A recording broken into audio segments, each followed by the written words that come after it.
कैसे हो? बढ़िया। सामाजिक का बैच चाहिए? पहले क्लास थोड़ी हुई अपनी? नहीं हुई थी। जीके तो पढ़ ही रहे ना सारे, जो सब्जेक्ट पढ़ना है। क्या सिलेबस तो है सभी के पास? आपके पास होना चाहिए, मुझे तो पता है। खुद ने पढ़ा होगा ना क्या है सिलेबस में। सिलेबस बिल्कुल बेसिक बात है, जो राज्य की उसमें थी वो यहां पर सारी किसकी है? केंद्र की। यानी संविधान निर्माण से लगाकर सुप्रीम कोर्ट तक सारा यहां पर पढ़ना है। एक आपको अलग से पढ़ना पड़ेगा, वो है भारतीय लोकतांत्रिक प्रक्रिया और उसमें महिलाओं की भागीदारी। इतना ही दिया हुआ है। चलिए एक बार सिलेबस को लेकर थोड़ा बात करते हैं। आपके सिलेबस में है एक तो संविधान को लेकर, संविधान निर्माण से लगाकर केंद्र की सारी व्यवस्था। और जैसे आपने राज्य में राज्यपाल पढ़ा था, बताओ यहां पर क्या पढ़ेंगे? जैसा आपने मुख्यमंत्री पढ़ा था, यहां पर क्या पढ़ेंगे? जैसे आपने मंत्री परिषद पढ़ी, यहां पर भी क्या पढ़ेंगे? जैसे वहां पर महाधिवक्ता पढ़ा था, यहां पर क्या पढ़ेंगे? महान्यायवादी। जैसे वहां पर विधानसभा पढ़ी थी, यहां पर क्या पढ़ेंगे? राज्यसभा। और क्या पढ़ेंगे? उच्चतम न्यायालय। कौन सा न्यायालय? तो जैसी व्यवस्था केंद्र की थी वैसी की वैसी व्यवस्था कहाँ है? राज्य में। और जैसी राज्य की थी वैसी व्यवस्था कहाँ पर है? केंद्र में। तो पहले राज्य आप पढ़ चुके हैं, अब केंद्र की व्यवस्था को थोड़ा सा क्या करना है? देखना है। सबसे पहले अपन बात करें कि संविधान जो है ये क्या है। अगर आपसे पूछे कि ये संविधान जो है ये क्या है, क्योंकि आप तो सब्जेक्ट के विद्यार्थी हैं, अगर आपको पूछ ले भाई संविधान पढ़ रहे हैं तो बताओ संविधान क्या है? किसी देश को चलाने के लिए क्या? गाड़ी? किसी देश की शासन व्यवस्था को चलाने क्या कहलाता है? संविधान कहलाता है। कितने प्रकार का हो सकता है? दो प्रकार का, या तो लिखित होगा और या फिर अलिखित होगा। ऐसा कौन सा देश है जहां पर अलिखित है? कोई भी देश नहीं है, ये केवल भ्रम है। समझ गए? हाँ। अब इस 21वीं सदी में किसी देश में अलिखित संविधान हो सकता है क्या? नहीं है। बस ये फर्क है कि किसी भी देश के संविधान का निर्माण एक निश्चित समय अवधि में एक संविधान सभा के द्वारा किया गया, वो तो कैसा संविधान है? लिखित है। और जिसमें निश्चित समय अवधि में संविधान का निर्माण नहीं हुआ वो कैसा है? आपका अलिखित है। थोड़ा सा बताते हैं इसको लेकर। तो संविधान क्या है? दो शब्दों से मिलकर बना है। सम धन कौन सा? विधान। सम का मतलब क्या है? समूह या फिर समान। और विधान का मतलब क्या है? कानूनों का समूह क्या कहलाता है? संविधान। कितने प्रकार का हो सकता है? या तो कैसा होगा, और या फिर कैसा होगा? जिस संविधान का निर्माण करने के लिए एक निश्चित संविधान सभा का क्या हुआ है? गठन। और निश्चित संविधान सभा ने निश्चित समय अवधि में और निश्चित कानूनों का निर्माण किया है, वो तो कैसा संविधान हुआ? देखिए भारत में संविधान सभा का गठन हुआ कि नहीं हुआ? कितने सदस्य थे इसमें? 389। समय लगा था 2 वर्ष 11 माह और कितने दिन? 18 दिन। और निश्चित कानून 395 अनुच्छेद, उनको कितने भागों में बांटा गया? 22 भागों में। और कितनी अनुसूचियां रखी? बताओ समय निश्चित था कि नहीं था? संविधान सभा के सदस्य निश्चित थे कि नहीं थे? आज कानून निश्चित थे कि नहीं थे?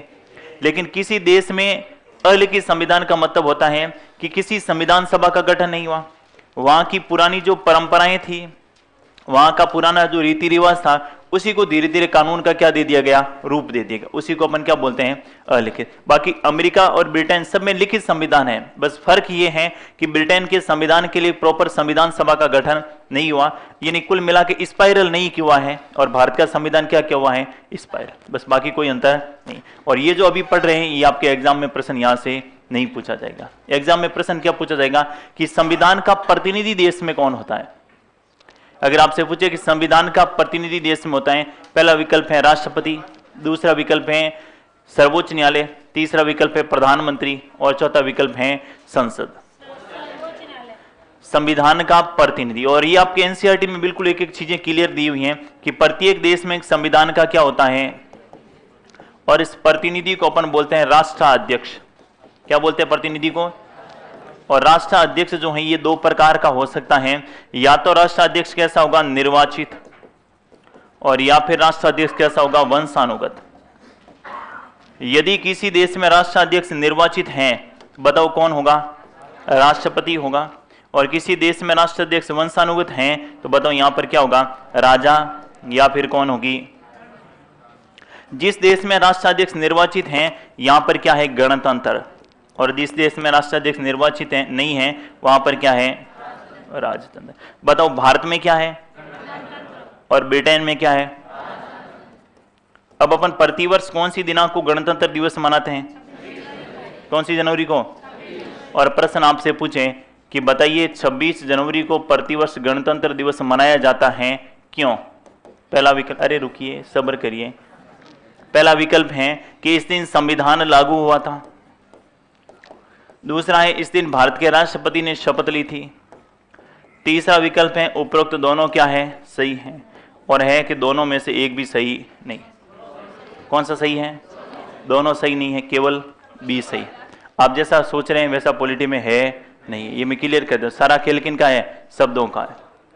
संविधान के लागू होने से गणतंत्र का कोई लेना देना नहीं। गणतंत्र उसी देश को कहा जाता है जिस देश का राष्ट्राध्यक्ष क्या होता है, निर्वाचित। ये मैं वहां जीके में इसलिए नहीं बता रहा, नहीं तो उनका दिमाग खराब हो जाए सबका। किनका, साइंस वालों का, एलफेस्ट वालों का, ठीक है। वो क्या है कि उन्होंने जो सोचा वैसा है नहीं। दूसरा, यदि आपसे पूछे भारत में सर्वोच्च कौन है, अरे सब्र कीजिए, खाना जब पूरा परोस दिया जाता है फिर पूछना गुलाब जामुन है या नहीं है। पहला आपके सामने विकल्प दिया है राष्ट्रपति,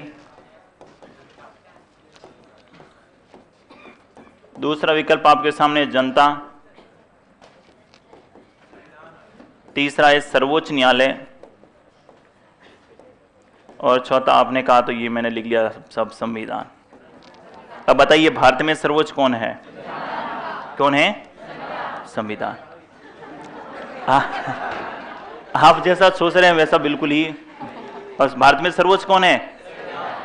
अब लेकिन प्रश्न थोड़ा सा परिवर्तन करके पूछे कि बताइए संविधान के अनुसार सर्वोच्च कौन है, तो कौन है।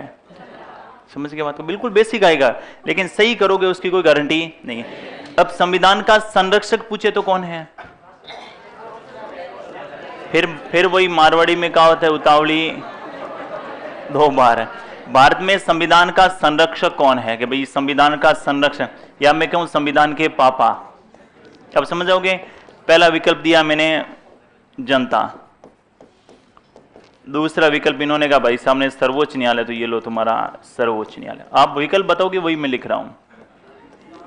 तीसरा विकल्प मैंने कहा संसद, और चौथा विकल्प मैंने लिखा राष्ट्रपति। संविधान का संरक्षक कौन होगा, कौन कौन बोले सर्वोच्च न्यायालय, आप बोल रहे, कौन बोल रहे हैं राष्ट्रपति होगा। अच्छा, कौन सा होगा। कहने से सर्वोच्च न्यायालय को सर्वोच्चता मिल जाएगी, संरक्षक का भूमिका मिल जाएगी।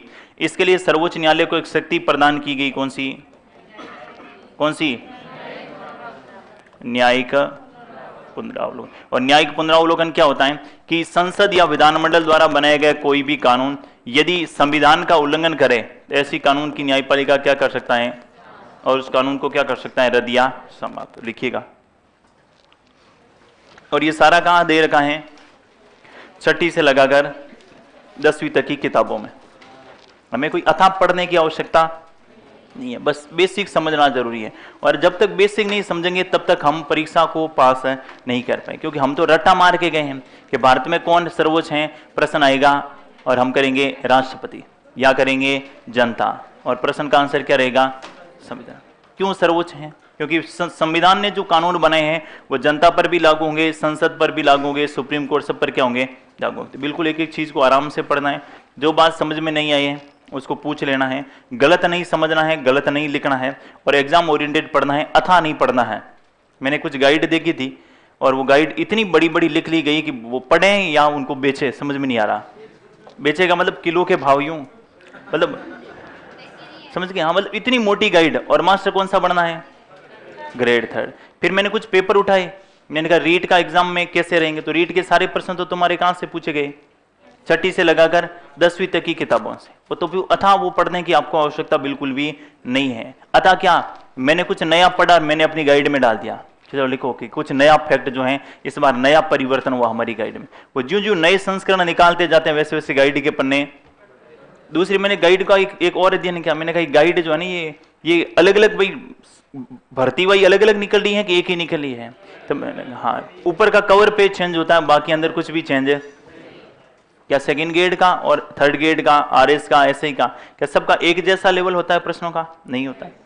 ठीक है, तो थोड़ा सा अपने को पढ़ना है, लेकिन रणनीति के साथ पढ़ना है। और रणनीति के साथ नहीं पढ़ा, हम वही अथाह समुद्र में डूब गए जहां से वापस लौटने की भी कोई संभावना नहीं है, तो उसमें नहीं जाना है। हमें एग्जाम पास करना, और हमारा एग्जाम कब है? फरवरी में। कौन सी फरवरी को?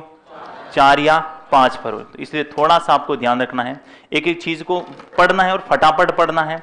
फटाफट पढ़ने का मतलब है कि आपको चीजें समझनी है, लिखना है, और जो लिखा गया है बस उसी को याद करना है। अगर आपके रजिस्टर में लिखी हुई लाइन याद है 100% आप एग्जाम में प्रश्न करके आएंगे।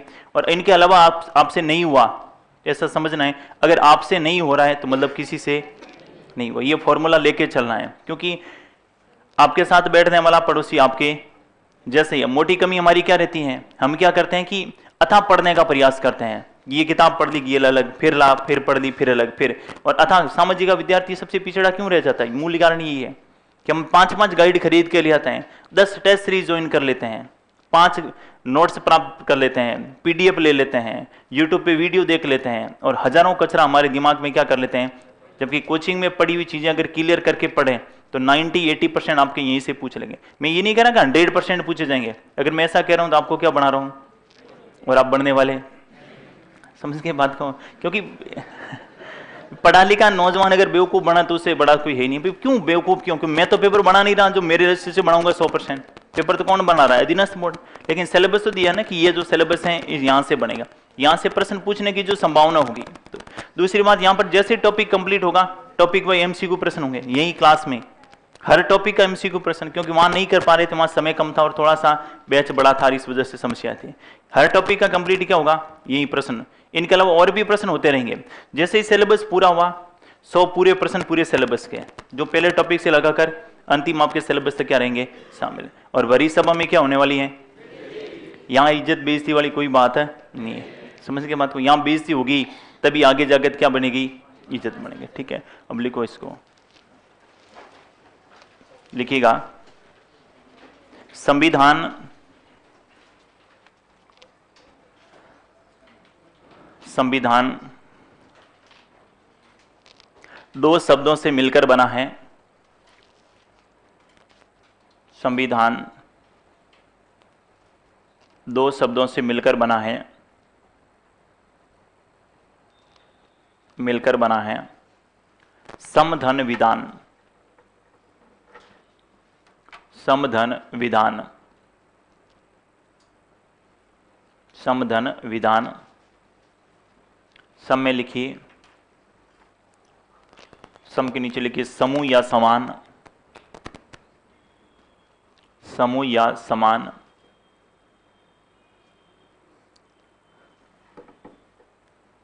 और विधान में लिखिए कानून। समूह या समान और विधान में क्या लिखेंगे? कानून। कानून अर्थात, अर्थात कानूनों का समूह ही, कानूनों का समूह ही संविधान कहलाता है। कानूनों का समूह ही संविधान कहलाता है, संविधान कहलाता है। पैराग्राफ चेंज करके लिखिए, किसी भी देश की शासन व्यवस्था को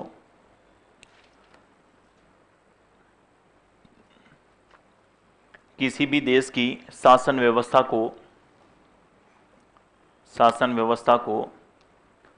सुचारू रूप से, किसी भी देश की शासन व्यवस्था को सुचारू रूप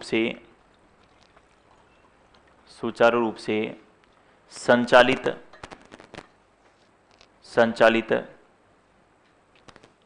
नियंत्रित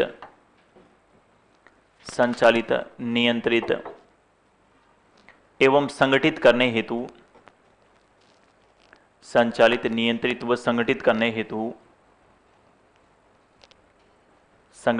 हेतु लिखित व अलिखित कानूनों का समूह, लिखित व अलिखित कानूनों का समूह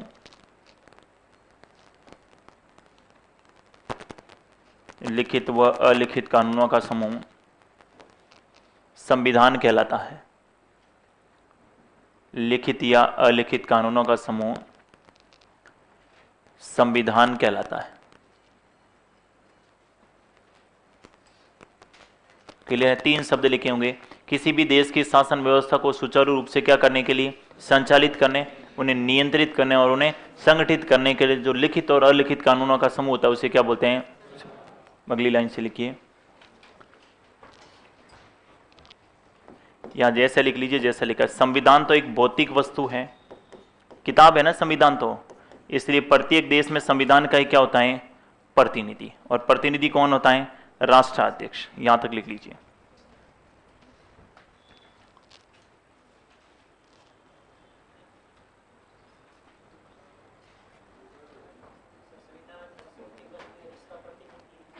हाँ, कैसे लिख लो जैसे आपको लगे वैसे।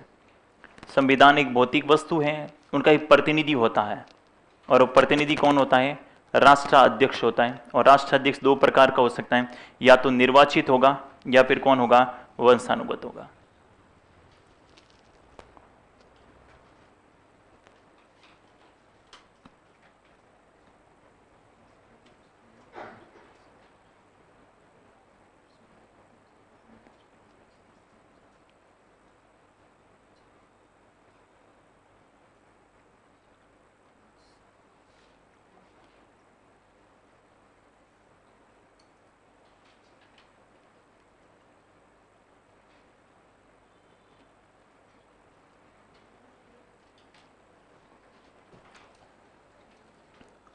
राष्ट्रपति, जहां राष्ट्रपति वहां पर गणतंत्र है।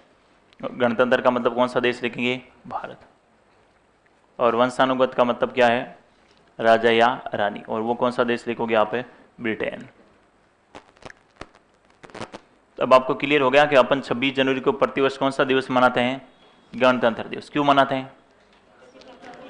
क्योंकि इस दिन भारत के राष्ट्रपति ने क्या ली थी?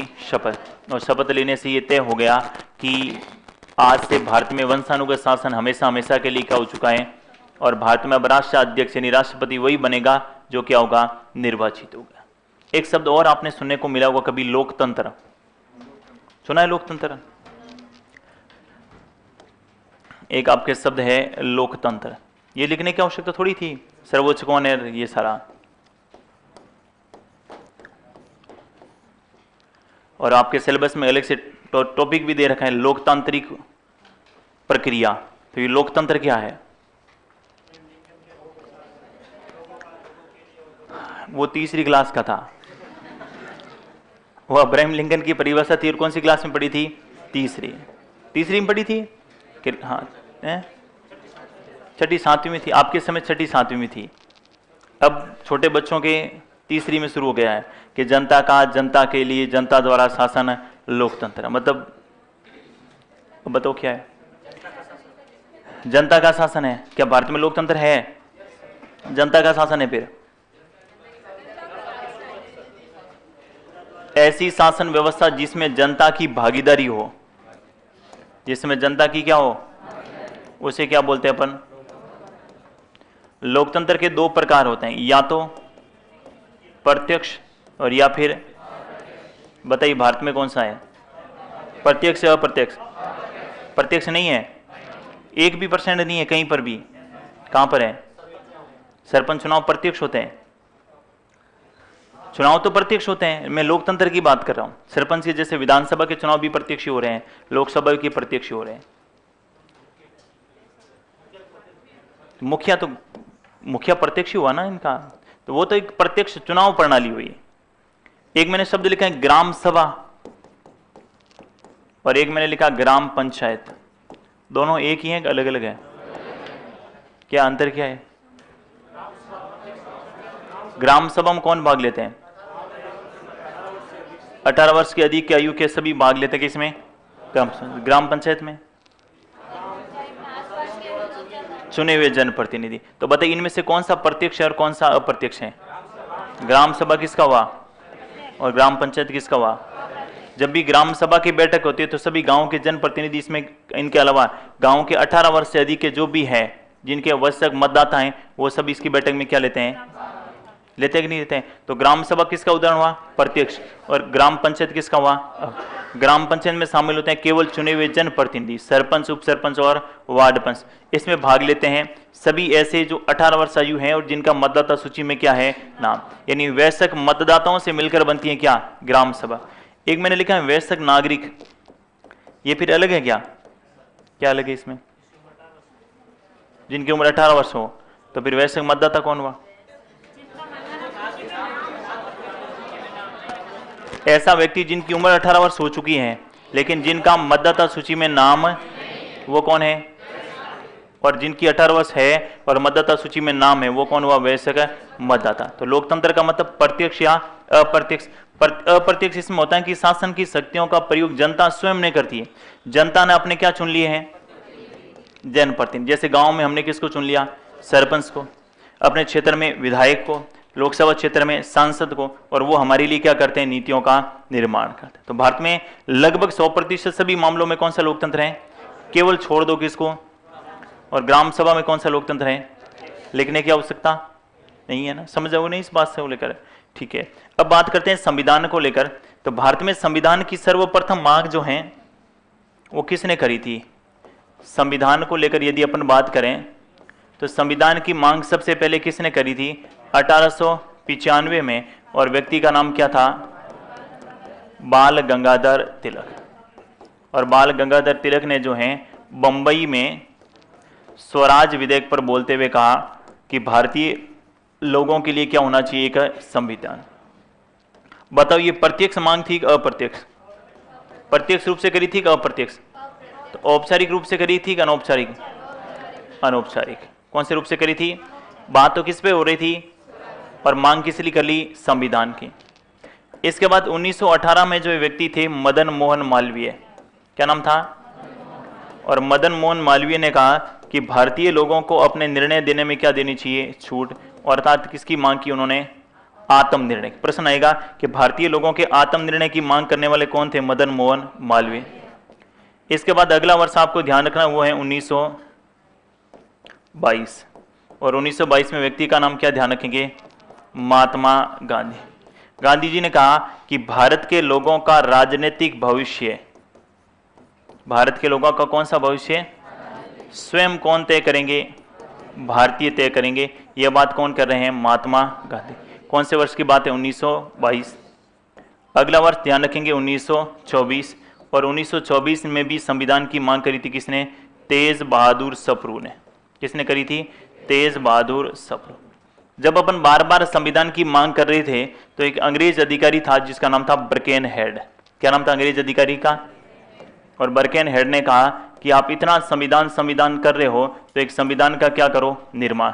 लेकिन एक शर्त होगी। बोले शर्त क्या होगी? आप जो भी संविधान बना के लेकर आओगे वो मुस्लिम लीग और कांग्रेस, दो बड़ी पार्टियां थी उस समय, इन दोनों के द्वारा स्वीकार किया जाना क्या है? जरूरी। अगर इन दोनों ने स्वीकार कर दिया तो हमें कोई आपत्ति नहीं है। 1928 में इसको स्वीकार किया था मोतीलाल, और मोतीलाल नेहरू जी की अध्यक्षता में कमेटी बनी थी। कौन सी? नेहरू कमेटी। और नेहरू कमेटी ने एक रिपोर्ट तैयार करी थी। कौन सी? नेहरू रिपोर्ट। लेकिन जैसे ही नेहरू रिपोर्ट लेके किनके पास गए?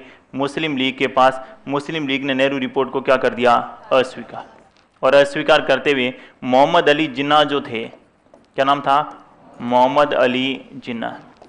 और जिन्ना ने जो है वो इसके विरोध में 14 सूत्रीय क्या दिया था? मांग पत्र। 14 सूत्रीय मांग। ये 14 मांगे थी जो कह रहे थे कि नेहरू रिपोर्ट में क्या करो? शामिल करो। इनको नेहरू जी स्वीकार नहीं कर रहे थे और इनको जिन्ना स्वीकार नहीं कर रहे थे। दोनों में क्या हो गया? टकराव। अब किनके पास गए? बर्केन हेड। बर्केन हेड ने कहा मैंने कहा था ना कि आपसे नहीं होगा, तुम तो असभ्य लोग हो और तुम्हारे से संविधान का निर्माण कब होगा ही, हम जब फ्री होंगे तब आपको बना के दे देंगे। भारतीय जो वहां से क्या हो गए? अलग। ये प्रक्रिया चलती रही 1934 तक। 1934 में एक व्यक्ति थे M.N. रॉय। इनका नाम पूरा नाम था मानवेंद्र नाथ रॉय। एक पार्टी आपने सुनी होगी सीपीआई, सीपीआई का नाम सुना है, कम्युनिस्ट पार्टी, भारतीय कम्युनिस्ट पार्टी। उसके संस्थापक थे कौन? एमएन रॉय। उन्होंने 1925 में जो है सीपीआई की क्या की थी? स्थापना। इन्होंने पहली बार जो है वो औपचारिक रूप से, कौन से रूप से? औपचारिक रूप से, यानी व्यक्तिगत रूप से मांग की थी कि भारतीय लोगों के संविधान का क्या होना चाहिए? निर्माण। दो प्रकार के प्रश्न पूछे जाएंगे। यदि पूछे पहली बार मांग किसने करी तो बाल गंगाधर तिलक, और पहली बार औपचारिक रूप से मांग करने वाले कौन थे? एमएन रॉय। एक प्रश्न और पूछा जाता है कि एक पार्टी या दल के रूप में संविधान की सर्वप्रथम मांग करने वाली कौन सी पार्टी थी? कौन सी पार्टी थी? और स्वराज पार्टी के संस्थापक कौन थे? मोतीलाल, और नेहरू जी के साथ में एक और थे सीआर दास, जिनका नाम था चित्तरंजन दास। क्या नाम था? चित्तरंजन दास। तो ये थोड़ा सा आपको ध्यान रखना है। ये संविधान निर्माण के संबंध में कौन से प्रयास है? भारतीय प्रयास। कौन से प्रयास है? भारतीय प्रयास। हेडिंग लगी है। ऐसे कौन कौन जो रीट में पढ़े हुए हैं? पढ़े हुए रीट में वापस से लिखना है। कैसे कौन को लिख नहीं रहे हैं? हाँ, सेम टू सेम नहीं, बहुत चेंज होगा। हाँ वही तो है ही, संविधान वही है। लिखिए, संविधान के निर्माण में भारतीय प्रयास। हेडिंग लगाइए, संविधान के निर्माण में भारतीय प्रयास। संविधान के निर्माण में भारतीय प्रयास। क्या दो बार लिखने से क्या पता भला हो जाए? तो क्या लिखी हुई चीजें लंबे समय तक क्या रहती हैं? याद रहती है। और लिखने में ज्यादा जोर है, ऐसे समझो कि मैंने पहले पढ़ा ही नहीं है। अब दो बार लिखने के बाद भी याद नहीं हो तो फिर हालत क्या है? खराब है ना। लिखिएगा, सबसे पहले व्यक्ति लिखिए 1895, 1895, और 1895 में लिखिएगा बाल गंगाधर तिलक ने, बाल गंगाधर तिलक ने, बाल गंगाधर तिलक ने बंबई में स्वराज विधेयक पर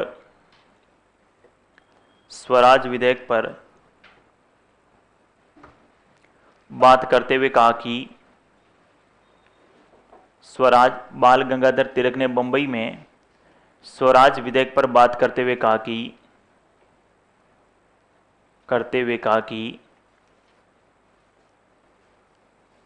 कि भारतीय लोगों के लिए या भारतीयों के लिए एक संविधान का निर्माण किया जाए। भारतीयों के लिए एक संविधान का निर्माण किया जाए। भारतीयों के लिए एक संविधान का क्या किया जाए? निर्माण किया जाए। पहले व्यक्ति थे कौन? बाल गंगाधर तिलक। भारतीयों के लिए एक संविधान का निर्माण किया जाए। दूसरा लिखिए 1918,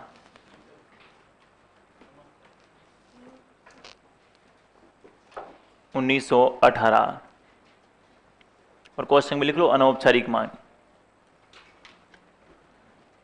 दूसरा वर्ष लिखिए 1918, और 1918 में लिखिएगा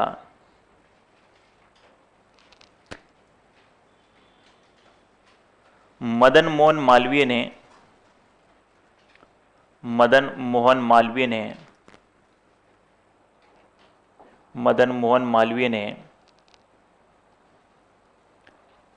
भारतीय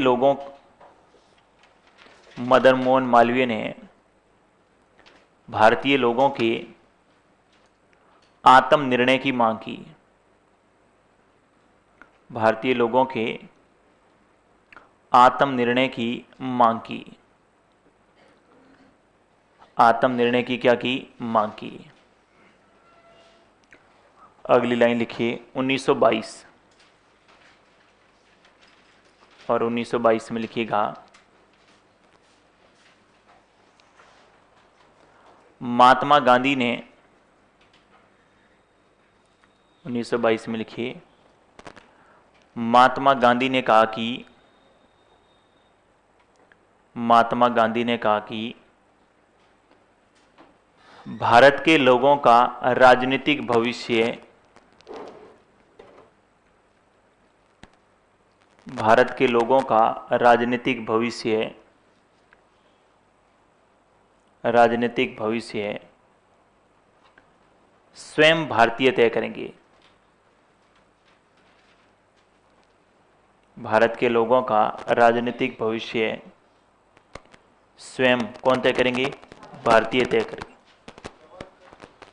भारत के लोगों का राजनीतिक भविष्य स्वयं कौन तय करेंगे? भारतीय। कौन से वर्ष की बात है? 1922। अगला वर्ष लिखिए 1924।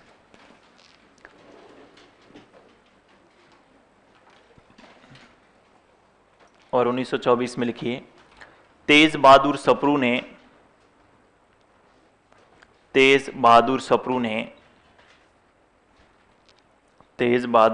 ने संविधान के निर्माण की मांग की। तेज बहादुर सप्रू ने संविधान के निर्माण की मांग की। संविधान के निर्माण की क्या की? मांग की। कौन से वर्ष की बात होगी? 1924। अब मोस्ट करके लिखिए 1928। और 1928 में लिखिए बर्केनहेड की चुनौती को स्वीकार करते हुए बर्केनहेड की चुनौती को स्वीकार करते हुए बर्केनहेड की चुनौती को स्वीकार करते हुए बर्केनहेड की चुनौती को स्वीकार करते हुए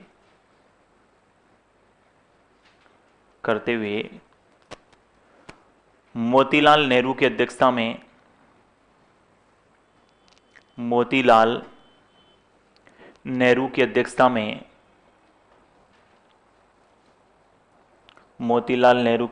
में नेहरू कमेटी का गठन किया गया।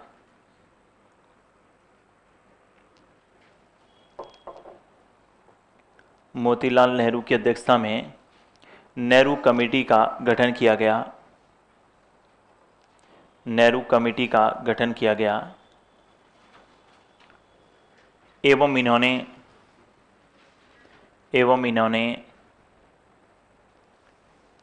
नेहरू रिपोर्ट तैयार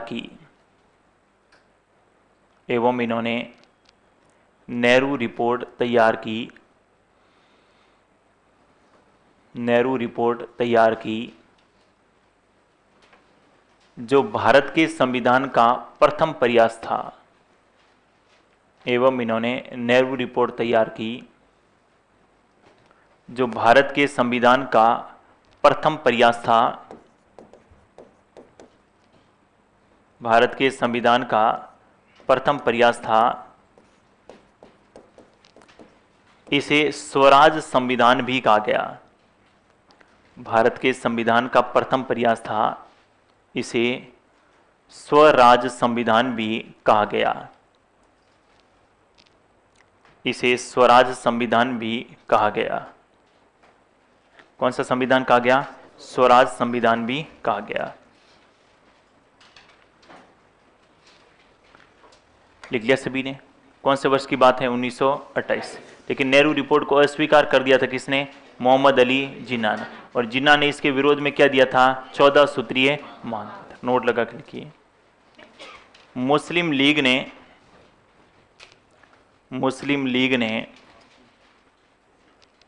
ने नेहरू रिपोर्ट को अस्वीकार कर दिया। मुस्लिम लीग ने नेहरू रिपोर्ट को अस्वीकार कर दिया।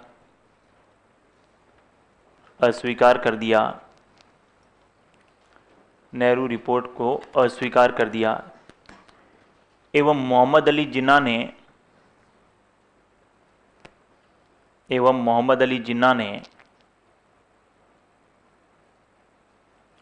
ने इसके विरोध में 14 सूत्रीय मांग पत्र दिया।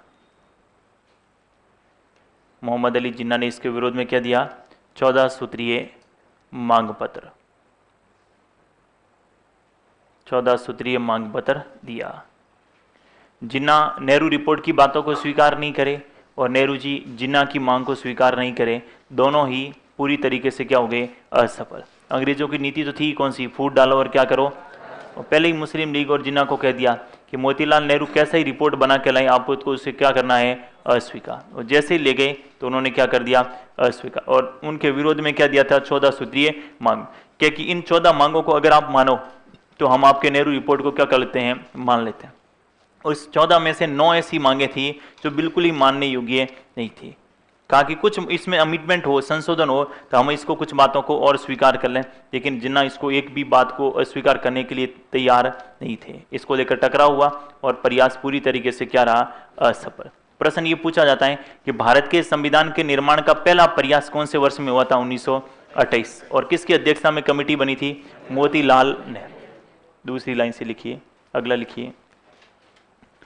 1934 में M.N. रॉय, मानवेंद्र नाथ रॉय, 1934 में M.N. रॉय, पूरा नाम है मानवेंद्र नाथ रॉय ने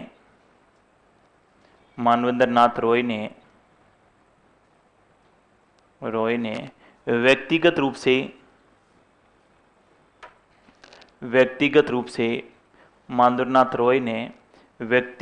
से कोष्टक में लिखिए औपचारिक, व्यक्तिगत रूप से, और कोष्टक में क्या लिखेंगे, औपचारिक, व्यक्तिगत रूप से संविधान सभा के गठन की मांग की।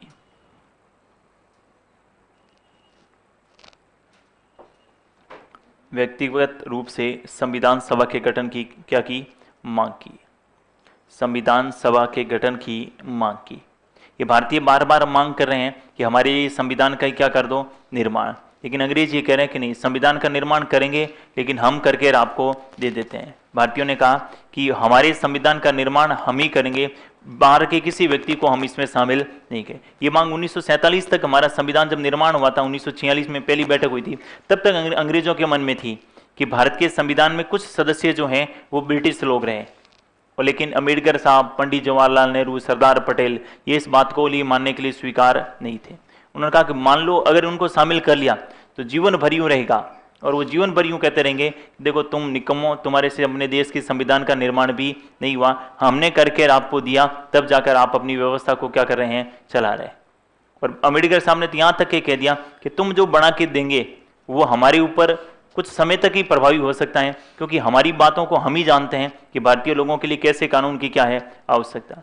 क्योंकि वहाँ ब्रिटेन की व्यवस्था को हमने लागू तो किया, संसदीय प्रणाली हमने ब्रिटेन से की ली, लेकिन वैसी नहीं है जैसी ब्रिटेन में। जैसे ब्रिटेन में प्रधानमंत्री जो भी हैं, कौन, ऋषि सुनक, वहाँ पर 2 सदन है, हाउस ऑफ कॉमन और हाउस ऑफ पीपल, यानी लोअर हाउस जो हैं उसका सदस्य होना जरूरी है, और वो भी निर्वाचित होना जरूरी है। हमारे यहाँ भारत में ऐसा कोई प्रावधान नहीं है। लोकसभा का प्रत्यक्ष चुनाव जीतना जरूरी है क्या प्रधानमंत्री बनने के लिए? कोई जरूरी नहीं है। राज्यसभा का सदस्य भी प्रधानमंत्री बन सकता है, और ऐसा बने भी हैं। इंदिरा गांधी बने हैं, इंद्र कुमार गुजराल बने हैं, HD देवगौड़ा बने हैं, मनमोहन सिंह बने हैं। ये ऐसे प्रधानमंत्री जय जो लोकसभा के सदस्य नहीं थे। हमने तो ये भी प्रावधान किया कि दोनों सदनों में किसी भी सदन का सदस्य नहीं हो तो भी कोई दिक्कत नहीं। कितने माह के लिए? 6 माह। क्योंकि अम्बेडकर साहब हमेशा कहते थे कि अच्छे लोगों को जनता चुनाव हरा देती है। वो खुद ही एक बार संविधान सभा के चुनाव लड़े थे और चुनाव हार गए थे। उनको पता था कि हमारे यहाँ पर चुनाव का आधार विकास, मुद्दे, व्यक्ति ये कभी होगा ही नहीं। हमारे यहाँ पर चुनाव जो है वो होगा जाति, समाज, समुदाय, इस प्रकार से। तो अच्छे लोगों, जैसे अरुण जेटली पिछली बार लोकसभा का चुनाव हार गए थे, लेकिन उनको वित्त मंत्री बनाना क्या था? जरूरी था। तो अगर राज्यसभा का प्रावधान था तब उन्हें क्या बनाया गया? वित्त मंत्री। अगर ये प्रावधान नहीं होता अरुण जेटली कभी भी वित्त मंत्री नहीं बन पाते। अगर मान लो मोदी जी चुनाव लड़ते और चुनाव हार जाते, कई बार ऐसी परिस्थितियां बनती, जैसे अभी पश्चिम बंगाल में आपने देखा ममता बनर्जी चुनाव हार गई। ये 6 माह का अवधि थी, तब जाके वो मुख्यमंत्री बनी और 6 माह में एक सीट रिक्त करवाई और वहां से वापस से जीत गई। राजस्थान में भी ऐसा हुआ, जब जैना निवास 2 जगह से चुनाव लड़े और दोनों जगह से चुनाव हार गए। उस समय एक बार तो लोगों ने नहीं बढ़ने दिया कि व्यास जी हाँ अब आप कुछ दिन है ना वेट करो, लेकिन उन्होंने कहा नहीं, मुख्यमंत्री तो मैं बनूंगा। तो उन्होंने एक सीट खाली करवाई अजमेर किशनगढ़ की, और वहां से विधानसभा के वापस से क्या करवाई? चुनाव, और चुनाव करके जीते तो मुख्यमंत्री बने। लेकिन कुछ ही समय बाद सुखाड़िया जी की क्या हो गई? एंट्री। तो ऐसी स्थिति में हमारे यहाँ पर क्या की व्यवस्था अलग है, ब्रिटेन की व्यवस्था क्या है, अलग है। देखिएगा एक नोट लगाकर, नोट लगा के लिखिए, एक पार्टी या दल के रूप में, एक पार्टी या दल के रूप में, पार्टी या दल के रूप में संविधान की सर्वप्रथम मांग, एक पार्टी या दल के रूप में संविधान की सर्वप्रथम मांग, संविधान की सर्वप्रथम मांग स्वराज पार्टी ने की, संविधान की सर्वप्रथम मांग स्वराज पार्टी ने की, स्वराज पार्टी ने की, जिसके संस्थापक, जिसके संस्थापक मोतीलाल नेहरू, मोतीलाल नेहरू एवं चित्तरंजन दास थे। मोतीलाल नेहरू और कौन थे, चित्तरंजन दास थे। मोतीलाल नेहरू और चित्तरंजन दास थे, CR दास। बाद में इसी पार्टी का विलय वापस से किस में कर दिया था, कांग्रेस में कर दिया। अब प्रश्न क्या पूछा जाएगा, एक तरफ वर्ष दे देंगे और दूसरी तरफ व्यक्तियों के क्या दे देंगे, नाम, और प्रश्न पूछा जाएगा सही सुमेलित कीजिए। जैसे वर्ष दे दिया 1800, 1922, 1928 और 34। यहाँ पर व्यक्ति का नाम दे दिया मोतीलाल नेहरू, यहाँ पर दे दिया बाल गंगाधर तिलक, यहाँ पर दे दिया महात्मा गांधी और यहाँ पर दे दिया MN रॉय। तो सही सम्मिलित कैसे करेंगे, MN रॉय का मतलब 34, महात्मा गांधी तिलक 1900 और इसका कौन सा 1928 हो जाएगा ना ऐसा प्रश्न। आत्मनिर्णय की मांग किसने करी थी, आत्मनिर्णय के भारतीय लोगों के निर्णय जो हैं वो खुद लेने हैं, मदन मोहन मालवीय ने। किसने कहा था कि भारत के लोगों का राजनीतिक भविष्य स्वयं भारतीय तय करेंगे, महात्मा गांधी। चलिए अब बात करते हैं संविधान के निर्माण के संबंध में किसके प्रयास है, अंग्रेजों के प्रयास। तो लिखिए संविधान के निर्माण के संबंध में अंग्रेजों के प्रयास, संविधान के निर्माण के संबंध में अंग्रेजों के प्रयास, संविधान के निर्माण के संबंध में कौन से प्रयास, अंग्रेजों के प्रयास। अंग्रेजों ने सबसे पहले प्रयास किया था 1940 में, क्योंकि अब सेकेंड वर्ल्ड वॉर चल रहा था और सेकेंड वर्ल्ड वॉर के समय मित्र राष्ट्रों की ओर से भाग ले रहा था कौन, ब्रिटेन। और एक स्थिति ऐसी बनी थी जब मित्र राष्ट्र लगातार युद्ध हार रहे थे और धुरी राष्ट्र युद्ध जीत रहे थे, तो बाकी देशों ने दबाव बनाया कि कैसे भी करके भारत की क्या ली जाए, सहायता, क्योंकि फर्स्ट वर्ल्ड वॉर में भारत ने ब्रिटेन की क्या करी थी, मदद करी थी। अब सहायता के लिए और भारत में उस समय एक ही मांग थी कि संविधान का क्या किया जाए, गठन। 1940 में अंग्रेज एक प्रस्ताव लेकर आए थे और इस प्रस्ताव का नाम था अगस्त प्रस्ताव। क्या नाम था, अगस्त प्रस्ताव। और लेकर आने वाले अंग्रेज अधिकारी का नाम था लॉर्ड लिनलीथ को। क्या नाम था, लॉर्ड। इन्होंने कहा साहब भारत में एक संविधान सभा का क्या होगा, गठन, यानी भारत में एक क्या बनेगी, संविधान सभा। लेकिन पूछे संविधान सभा कब बनेगी, कि सेकेंड वर्ल्ड वॉर की समाप्ति के बाद, और उसके बदले में भारतीयों को ब्रिटेन की क्या करनी होगी, सहायता।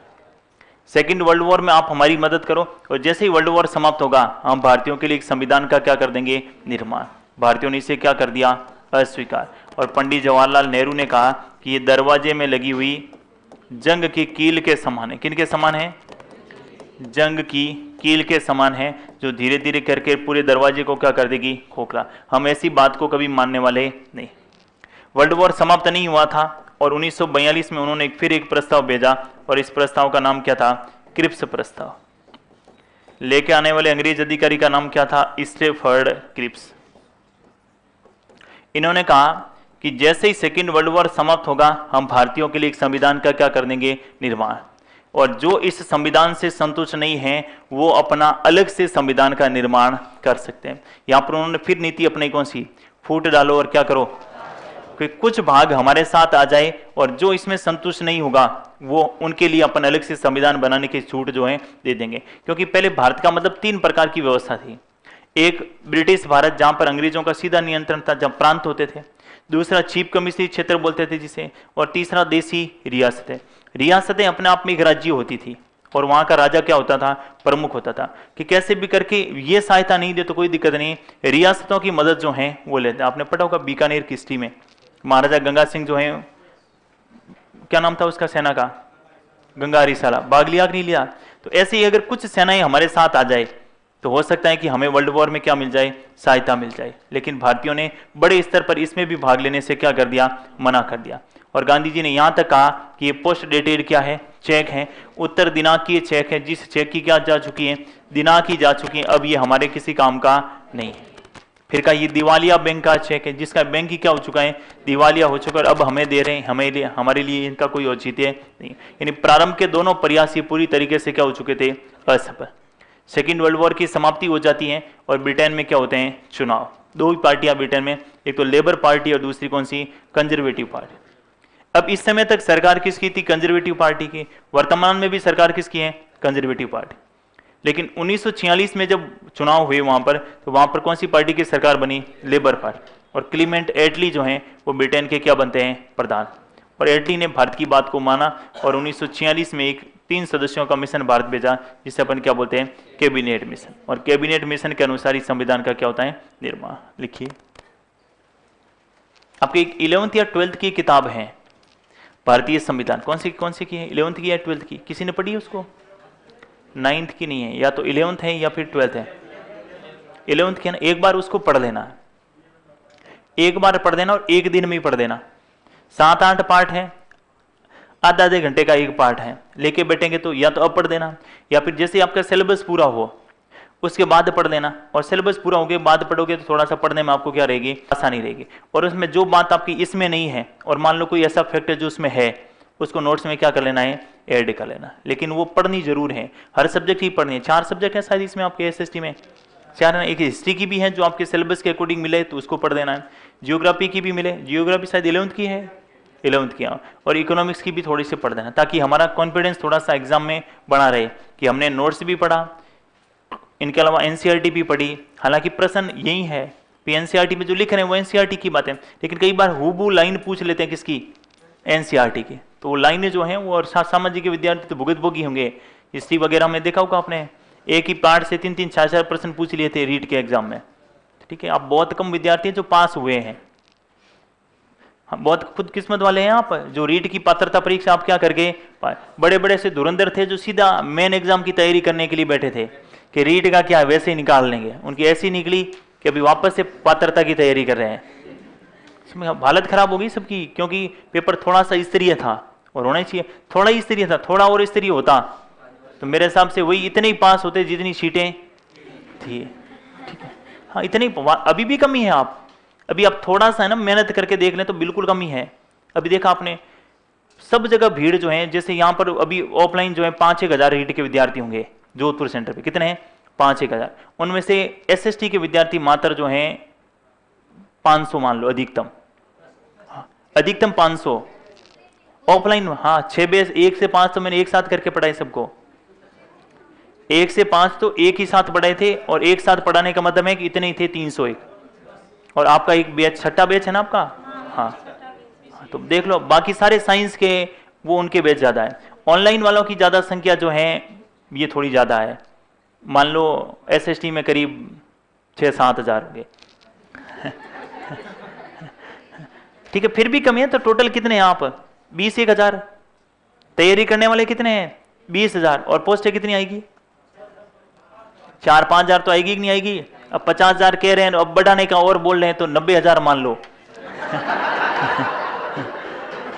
90 हज़ार नहीं तो 50 हज़ार तो आएगी ना, ये इसमें तो कम नहीं होगी। अब 50 हज़ार में भी 5 हज़ार SST की आएगी, तो हर दूसरा तीसरा विद्यार्थी जो है वो क्या हो जाएगा, पास है। बस थोड़ा सा है ना वो, अब ये ढील मत छोड़ देना, क्योंकि अगला पात्रता परीक्षा में आप भी पास हो उसकी कोई गारंटी।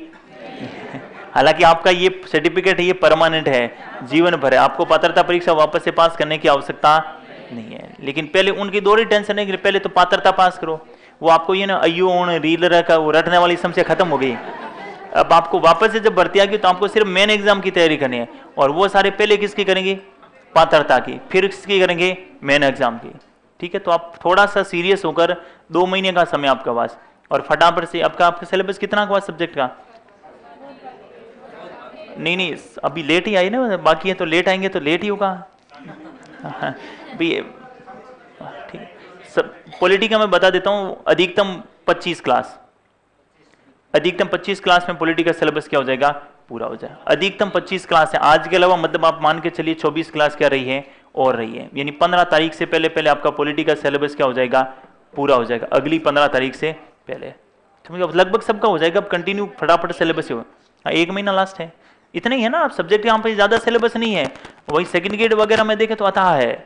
ठीक है, तो थोड़ा सा वो, और आपकी बढ़िया बात ये कि आपका एग्जाम कौन करवा रहा है? अधीनस्थ बोर्ड। वही अगर आपका एग्जाम आरपीएससी करवाती तो पॉलिटी में से 15 में से आप 3% सही कर पाते। वास्तविकता बता रहा हूं मैं, क्योंकि फर्स्ट ग्रेड वगैरह में आपने पेपर देख लिए होंगे, बहुत आरपीएससी और पॉलिटी का 36 का आंकड़ा है, बाकी सारे सब्जेक्ट में आप करेंगे।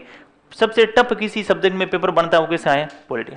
फर्स्ट ग्रेड में जिनके दोनों पेपर में 40% आ जाएंगे वो पॉलिटी का लेक्चरर होगा स्कूल का, और दोनों पेपर में आएंगे ही नहीं, फर्स्ट में तो आ जाएंगे लेकिन सेकंड में नहीं, इतना टफ पेपर बनता है पॉलिटी का। तो थोड़ा सा आपको क्या है कि अधीनस्थ बोर्ड करवा रहा है, और अधीनस्थ बोर्ड रीट का पेपर देखो आपने, पॉलिटी का रीट का दिए है ना सभी ने, ऐसे कौन जिनके जितने प्रश्न थे सब सही हुए, कई सारे ऐसे विद्यार्थी हैं एक भी प्रश्न गलत है नहीं हुआ। तो थोड़ा सा आपको क्या करना, अभी पीटीए का एग्जाम था वो भी अधीनस्थ बोर्ड ने करवाया, सारे एजीटीज प्रश्न आपके रजिस्टर में लिखे हैं, उनमें से एक आध प्रश्न की थोड़ी सी लैंग्वेज परिवर्तन कर सकते हैं, तो उसको 2-3 बार आप पढ़ेंगे तब कंसेप्ट क्या हो जाएगा? क्लियर हो जाएगा। लिखिएगा, तभी सोना वोना क्या कर दीजिए बंद। हाँ, क्या सोना बाद में सो ही लेंगे। 3 महीने आपके 60 दिन अगर ढंग से पढ़ लिए, ये 60 दिन आपके आगामी 60 वर्ष तक तय करेंगे। 60 दिन है ना, लिखते लिखते वही नींद आ जाए, बस सुबह उठो तो वही पेन हाथ में और उठे खाना खाए, और फिर यहाँ ये भी तय है कि 60 दिन में अपन मरने वाले नहीं है। एक व्यक्ति थे रामल्लू, वो आंध्र प्रदेश में उसकी मांग कर रहे थे, आंध्र प्रदेश राज्य की तेलुगु भाषा का दाखिला। 56 दिन की भूख हड़ताल की थी, उसके बाद उनकी क्या हुई थी? तो यह कहते हैं कि 56 दिन तक अपन कुछ भी नहीं खाएंगे तब जाके मरेंगे, और अपन कुछ नहीं, ऐसा तो है नहीं अपन बीच बीच में खा भी रहे हैं, लेकिन अथा नहीं खा रहा है। थोड़ा सा वेट कम हो जाएगा तो कोई दिक्कत नहीं है, स्कूल में जाने के बाद आपका वेट ही बढ़ेगा, क्योंकि सबसे ज्यादा जाते ही दूध, उसके बाद दोपहर में केला, और सरकार की है कि पहले जो ना वो मिड डे मील गुरुजी टेस्ट करके फिर बच्चों को खिलाएं, और अपन टेस्ट इतना करते हैं कि मतलब सबसे बढ़िया मौज ही थर्ड ग्रेड मास्टर के है, बाकी सेकंड ग्रेड वाला टेस्ट नहीं कर सकता। आपका अधिकार है कि आप उसको क्या करें? टेस्ट करें। तो छोटे बच्चे तो आपके हैं ना वहां पर, तो ऐसी स्थिति में बिल्कुल ही दिक्कत नहीं है, आराम से एक एक चीज को पढ़ना। बस ये समझो कि आपको जब भी यूं पढ़ने बैठो या नींद आती हो, समझना यार 60 दिन बाद अगर नौकरी नहीं लगा तो फिर से मुझे पढ़ना पड़ेगा, और लग गया तो जीवन भर पढ़ने की आवश्यकता नहीं है। क्यों? आपका उसके बाद काम भी नहीं है, काम भी नहीं है ना। स्कूल में जाने के बाद क्या काम? बेटा लिख कर से कबूतर लिख लिया, अब घोट। वो 2-1 घंटे बाद बच्चा घोट के लाएगा, तब तक उसके पीछे। और कई गुरुजी इतने खतरनाक होते हैं कि एक ही स्लेट पे दोनों साइड लिख कर घोटने के लिए दे देते हैं कि गई कितने घंटे की? 4, और 4 घंटे में ब्रेक, 4 घंटे के बाद उनकी क्लास चेंज, और दूसरे बच्चे। और बच्चे इतने 30-35 बच्चे हैं टोटल मिला के एक स्कूल में, और गुरुजी हैं 2-3। ठीक है, तो घोटने वाला सिस्टम भी जो आपके कमी रखो, इसके चक्कर में तो कुछ जो है घोटने वाला अफीम वगैरह शुरू कर दिया कि बच्चे तो घोट ही रहे हैं साथ में। देखो सबसे ज्यादा मास्टर प्रजाति जो है वो, क्योंकि वो बैठे हैं फ्री, लो थोड़ा थोड़ा सब में ले लिया, और उसके बाद एक बार आदत लगी तो फिर तो ठीक है, उनसे थोड़ा सा क्या रहना है। अब लिखो इसको, वो समझते नहीं है कौन इस साइड वाले हैं। बहुत सारे से सिक्कर वगैरह के यहाँ गुरुजी बन के आए हैं, मतलब बहुत सारे जो पहले बाड़मेर, जोधपुर और यहाँ। अब उसको बीच में मुझे एक गुरुजी मिले, दोनों का यार ये अब मेरा ट्रांसफर तो हो गया, लेकिन एक चीज मैं साथ में लेके जा रहा हूँ। मैंने कहा क्या? यार ये सीख गए, ये छूटेगा नहीं है। मैंने कहा हमेशा याद आएगी ना, ये छूटने वाला नहीं है। ठीक, वहां तो है ही नहीं ना बिल्कुल ही। चलो लिखो इसको, और कुछ ही नहीं है ये, अब तो लिखो इसको। दवाई होती है एक, तो तुम्हारे काम की नहीं है। चलो लिखो इसको। 1940 में लिखिए अगस्त प्रस्ताव, और अगस्त प्रस्ताव में लिखिए अंग्रेज अधिकारी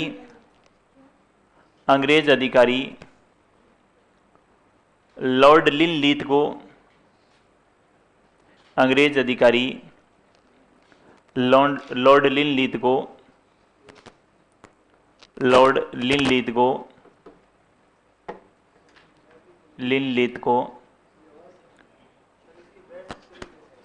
अंग्रेज अधिकारी लॉर्ड लिनलीथ को यह प्रस्ताव लेकर भारत आए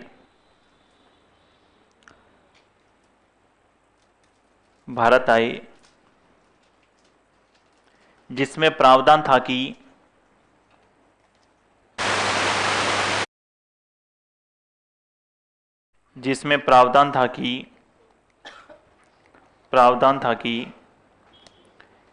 द्वितीय विश्व युद्ध की समाप्ति के पश्चात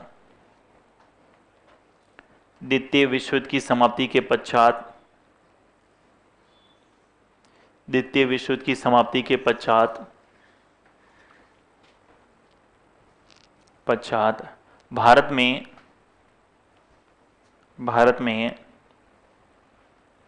एक संविधान सभा का गठन कर दिया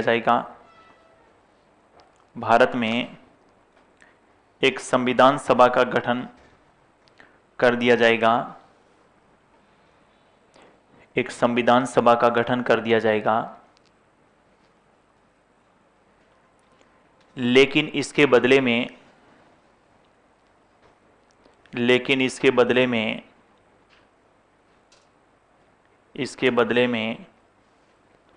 भारतीयों को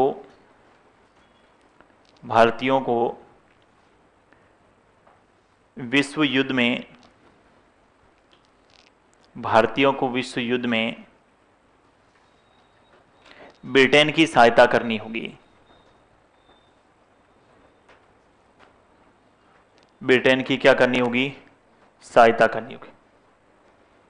भारतीयों को विश्व युद्ध में ब्रिटेन की सहायता करनी होगी। दूसरी बात इन्होंने ये भी कहा कि तब तक एक युद्ध परिषद का गठन कर देते हैं और अल्पसंख्यक वर्ग के हितों का विशेष रूप से हम ध्यान रखेंगे। लेकिन भारतीयों ने कहा बेटा तुम किससे ध्यान रख लो, हम तो आपकी बिल्कुल ही मदद करने नहीं जा रहे हैं। फर्स्ट वर्ल्ड वॉर जब था तब गांधी जी गांव-गांव घूमे थे और भारतीय लोगों को सेना में शामिल करने की बात कही थी। उस समय गांधी जी की खूब आलोचना हुई और गांधी जी को लोगों ने अंग्रेजों का दलाल कहा था, सार्जेंट, पढ़ा होगा कभी। सेकेंड वर्ल्ड वॉर में गांधी जी ने भी हाथ खड़े कर दिए कि भाई मुझे तो भारत में ही रहना है और अंग्रेज आप तो वहाँ चले जाओगे, और मुझे भारतीय लोग क्या देते हैं फिर बाद में गालियाँ। और इस स्थिति में जो है मैं तो आपकी कोई मदद नहीं कर सकता, क्योंकि गांधी जी कहते थे कि वो अंतर्राष्ट्रीय मुद्दा है और ऐसी स्थिति में भारत को भी उनकी मदद करनी चाहिए। गांधी जी बड़े लेवल के नेता थे, थोड़ा सोचते ज़्यादा थे। और भारतीय वाले क्या सोचते थे, बाकी वाले कुछ नहीं है कि अंग्रेजों को देखा होगा।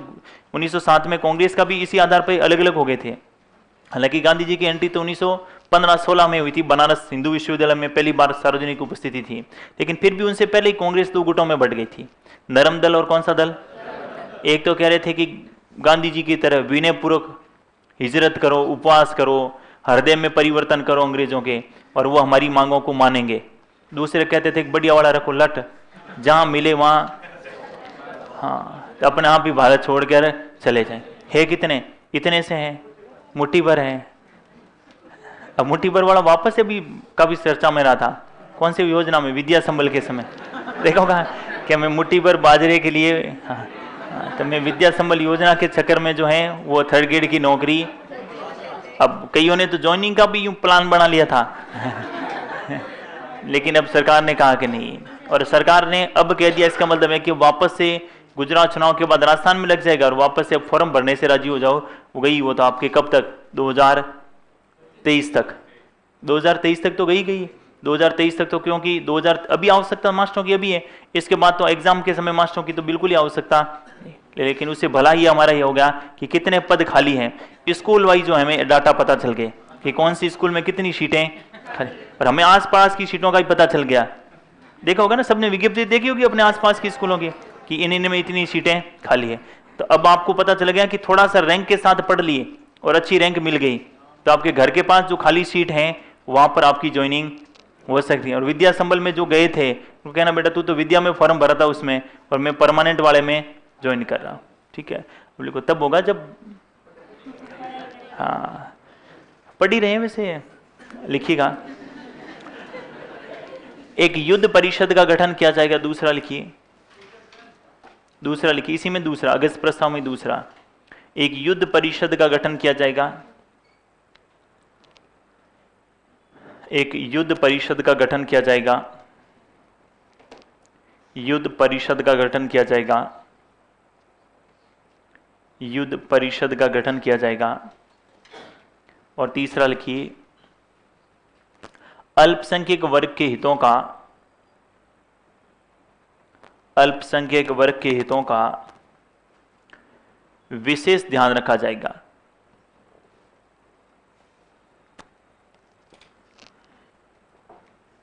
अल्पसंख्यक वर्ग के हितों का विशेष ध्यान रखा जाएगा।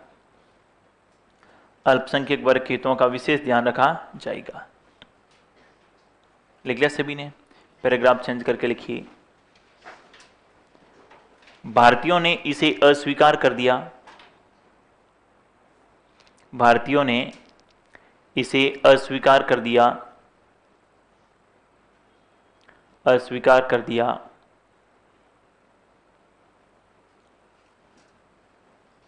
अस्वीकार कर दिया। एवं पंडित जवाहरलाल नेहरू ने, पंडित जवाहरलाल नेहरू ने, पंडित जवाहरलाल नेहरू ने इसे, पंडित जवाहरलाल नेहरू ने इसे दरवाजे में लगी, दरवाजा, दरवाजे में लगी जंग की कील के समान बताया। पंडित जवाहरलाल नेहरू ने इसे दरवाजे में लगी जंग की कील के समान बताया। दरवाजे में लगी जंग की कील के समान बताया। कौन से प्रस्ताव की बात हो गई है? अगस्त प्रस्ताव। इसके ठीक 2 वर्ष बाद एक और प्रस्ताव आता है, कौन सा?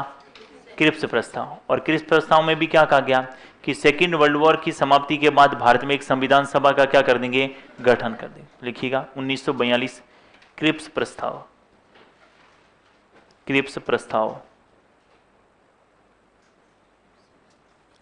और लेके आने वाले अंग्रेज अधिकारी का नाम लिखिए, स्टेफर्ड क्रिप्स।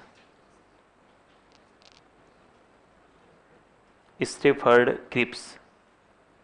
इनके क्या नाम तो बड़े अलग से थे, लेकिन भारतीयों ने इनके नाम को इतना खराब किया कि इन खुद को बताया नहीं कि तुम्हारा नाम स्टेफर्ड क्रिप्स था, वो कहेंगे मेरा नाम स्टेफर्ड क्रिप्स है, था ही नहीं। अलग अलग नाम थे इनके बहुत है।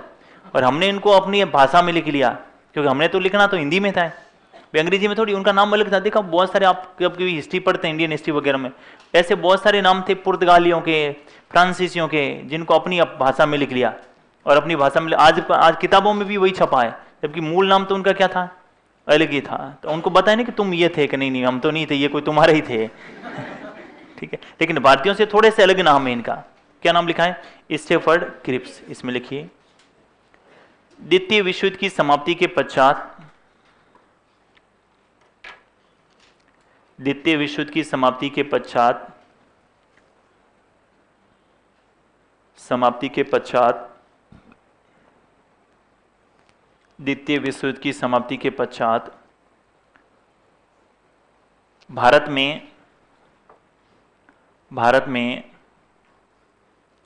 एक संविधान सभा का गठन किया जाएगा।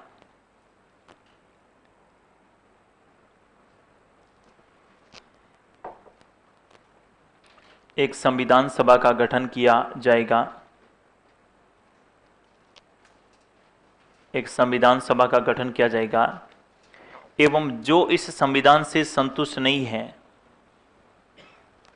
एवं जो इस संविधान से संतुष्ट नहीं है, जो इस संविधान से संतुष्ट नहीं है, संतुष्ट नहीं है, वो अपना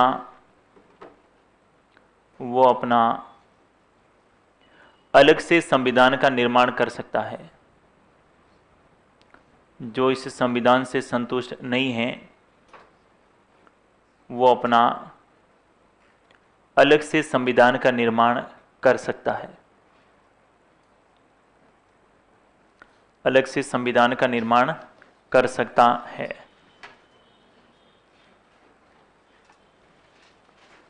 लिख लिया सभी ने? पैराग्राफ चेंज करके लिखिए।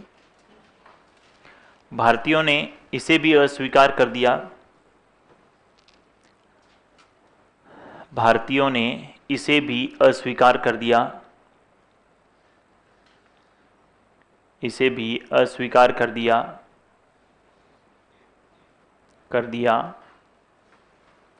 एवं महात्मा गांधी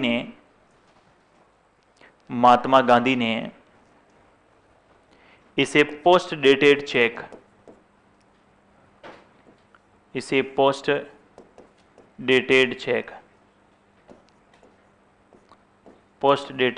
यानी उत्तर दिनांकीय चेक का, पोस्ट डेटेड चेक यानी कौन सा चेक बताया? उत्तर दिनांकीय चेक, ऐसा चेक जिसकी दिनांक भी जा चुकी है, पोस्ट डेटेड चेक या उत्तर दिनांकीय चेक कहा। यानी अंग्रेजों के द्वारा किए गए प्रारंभ के दोनों प्रयास पूरी तरीके से क्या रहे? असफल रहे। अब सेकेंड वर्ल्ड वॉर की समाप्ति के बाद ब्रिटेन के नए प्रधानमंत्री कौन बनते हैं? क्लीमेंट। और ये एटली कौन सी पार्टी के थे? ऐसा कहते हैं कि उदारवादी नेता थे और भारत को स्वतंत्रता देने के पक्ष में थे। 1946 में इन्होंने एक मिशन भारत भेजा, उसका नाम क्या था? Cabinet mission. क्या नाम था? और इसमें 3 सदस्य थे। एक तो थे सर पैथिक लॉरेंस और ये थे भारत सचिव। कौन थे ये? और ये इस मिशन के क्या थे? भारत सचिव का पद जो है वो 1858 के अधिनियम के द्वारा सृजित किया गया। कौन सा? भारत सचिव। क्योंकि 1857 से पहले भारत में किसका शासन था? ईस्ट इंडिया कंपनी का। 1857 की क्रांति में भारतीय लोगों ने जब भाग लिया और देसी रियासतें जो थी इन्होंने भी भाग लिया था कई जगह, तो उनसे पूछा भाई तुम्हारी क्या समस्या है? कि हमारे यहाँ पर 2 ऐसे प्रावधान हैं जिसको समाप्त करो। एक तो ये कंपनी के शासन को क्या करो? समाप्त।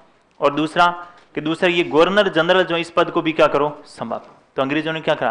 कंपनी के शासन को समाप्त कर दिया और समाप्त करके कहा कि भारत पर अब ब्रिटेन की महारानी स्वयं जो है वो शासन करेगी। भारतीयों ने कहा ये तो बहुत बड़ी बात है, ब्रिटेन की महारानी स्वयं कहाँ? क्योंकि ब्रिटेन की महारानी उस समय बहुत बड़ी ताकत हुआ करती थी। तो कहा ब्रिटेन की महारानी तो वहां है, हम हजारों किलोमीटर दूर हैं, तो फिर कैसे शासन होगा? इसके लिए ब्रिटेन में एक भारत परिषद का क्या किया गया? गठन।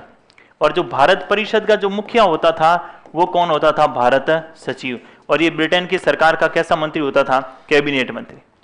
और उनका काम सिर्फ भारत के मामलों को क्या करना? देखना। दूसरा जो गवर्नर जनरल था इसका नाम परिवर्तन करके क्या कर दिया कि जब भी ये भारत 2 भागों में बटा होता है ऐसे, एक तो ब्रिटिश भारत और दूसरा कौन सा भारत? देसी भारत में कौन होते थे? राजा। और इसमें कौन होता था? गवर्नर। और इन पर नियंत्रण रखने के व्यक्ति होता था कौन? गवर्नर। और यहां पर जो अंग्रेजों का प्रतिनिधि होता था वो कौन होता था? Political agent. देसी रियासतों में कौन था? पॉलिटिकल। तो पहले तो एक ही व्यक्ति होता था, इन पर भी नियंत्रण था और इन पर भी। अब इनका नाम परिवर्तन किया और एक और नाम जोड़ा, कौन सा? वॉइसराय। कहा जब भी आपको पॉलिटिकल एजेंट से बात करनी है तो वॉइसराय की हैसियत से करेंगे, और जब भी आप गवर्नर से बात करेंगे तो गवर्नर जनरल। व्यक्ति एक ही था, कौन? Lord Canning. सुना होगा आपने। कैनिंग ही वॉइसराय था और कैनिंग ही क्या था? इनसे बात करना है तो किसी के तौर पर? Governor general. और इनसे मिलना है तो किसके तौर पर? कि अब देखो भारत में जो है गवर्नर जनरल का पद क्या कर दिया? समाप्त। अब आपके लिए कौन है? बोलो भारत माता की। भोले थे अपन मूल रूप में। दूसरा कि कंपनी के शासन को ही हमने क्या कर दिया है?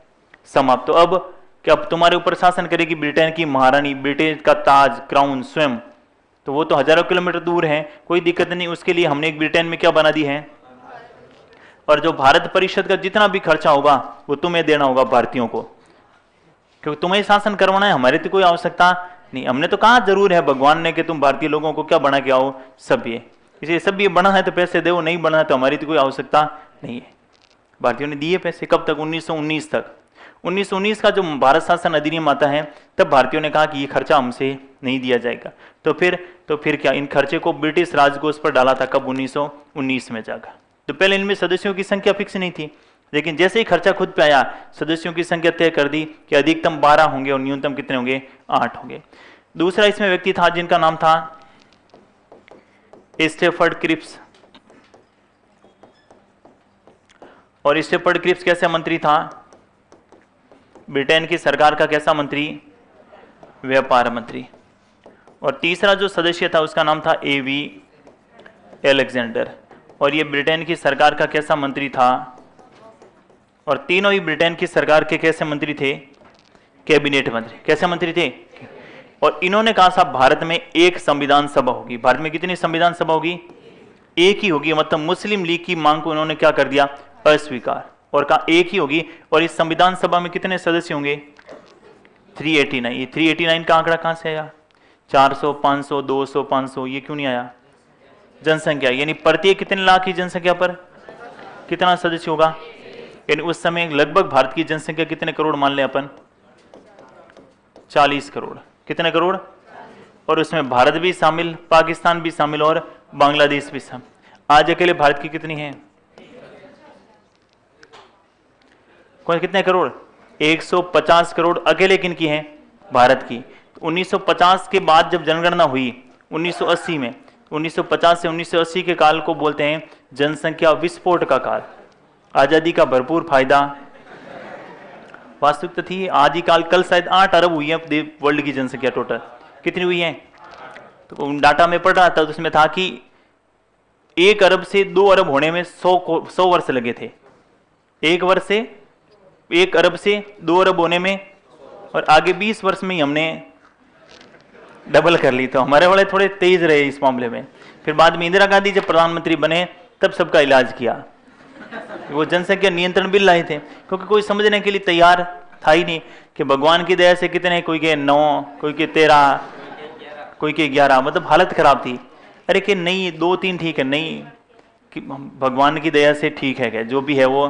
फिर पुरुष देखा होगा इंदिरा जी के काल को पढ़ते हैं, सबको टारगेट दिए सरकारी अधिकारियों को कि आपको सप्ताह में इतनी नसबंदी करनी है। किसकी करो हमें नहीं पता। तो सरकारी अधिकारी क्या करने लगे? किसी को गाड़ी में डाला नसबंदी करके। जैसा कहते हैं कि जब उस समय मार्ग होते थे, कच्चे मार्ग, जीप होती थी, कोई दूसरी गाड़ियां नहीं थी। जैसे ही जीप की आवाज सुनाई देती तो लोग घर छोड़ के भाग जाते थे कि क्या पता जीप आएगी और हमें गाड़ी में डाल के ले जाएगी। कई बेचारे कुंवारे मारे गए उसमें। हाँ, वास्तविकता थी ये। लोकसभा के जब चुनाव हुए तो लोगों ने इंदिरा जी को वोट देने से क्या कर दिया? मना कर दिया कि इनका दिमाग खराब हो चुका है, क्या पता क्या क्या करवाएगी। क्योंकि खाने के लिए अनाज नहीं था ना हमारे यहाँ, दोहरा संकट था हमारे ऊपर। 1966 में जब शास्त्री जी प्रधानमंत्री थे तो हमारे खाने के लिए अनाज का संकट हो गया था। शास्त्री जी ने कहा कि सप्ताह में 1 दिन का क्या करो? उपवास। और हमने उस दौर से जिया है, मतलब उपवास करके हम बाकी लोगों के लिए अन्न की क्या करें। वो तो ठीक है कि हमारे साथ अच्छे संबंध थे सोवियत संघ, रूस के साथ, और विश्व से भी हमें जो गेहूं वगैरह मिलता था, ऐसा कचरा मिलता था जो वहां पर पशु भी नहीं खाते थे, और हम उनको क्या करते थे? खाते थे। फिर बाद में इंदिरा जी के समय जो है वो अच्छे सम्मत आई और हरित क्रांति को अपनाया। क्योंकि पहले अपन आधा बोरी बोते थे, तब 1 बोरी पैदा होता था। अब 1 मुट्ठी बोते हैं और 1 बोरी। अब पंजाब वगैरह अकेले में इतना गेहूं होता है कि वो पूरे देश का पेट पाल सकता है। देखोगा अभी पश्चिम राजस्थान वालों नजदीक से देखा इस बात को। आज से 10 वर्ष पहले गेहूं की रोटी तभी बनती थी जब घर में कोई मेहमान आता या कोई होली दिवाली विशेष जब होता था, तभी गेहूं की क्या बनती थी? रोटी। और अन्यथा था ही नहीं, गेहूं ही नहीं था, क्योंकि लोग खरीदना पड़ता था और खरीदने के लिए पैसे नहीं थे। कुछ लोग कहते हैं कि भारत पहले सोने की चिड़िया था। क्या होता? सोना कहाँ था?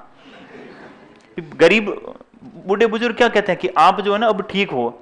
हमारी स्थिति में, हमारे समय में समय थोड़ा क्या था? खराब था। पेड़ों के छाल को उसी रोटी बना के खाई है। जो बीज होते हैं ना वो उसके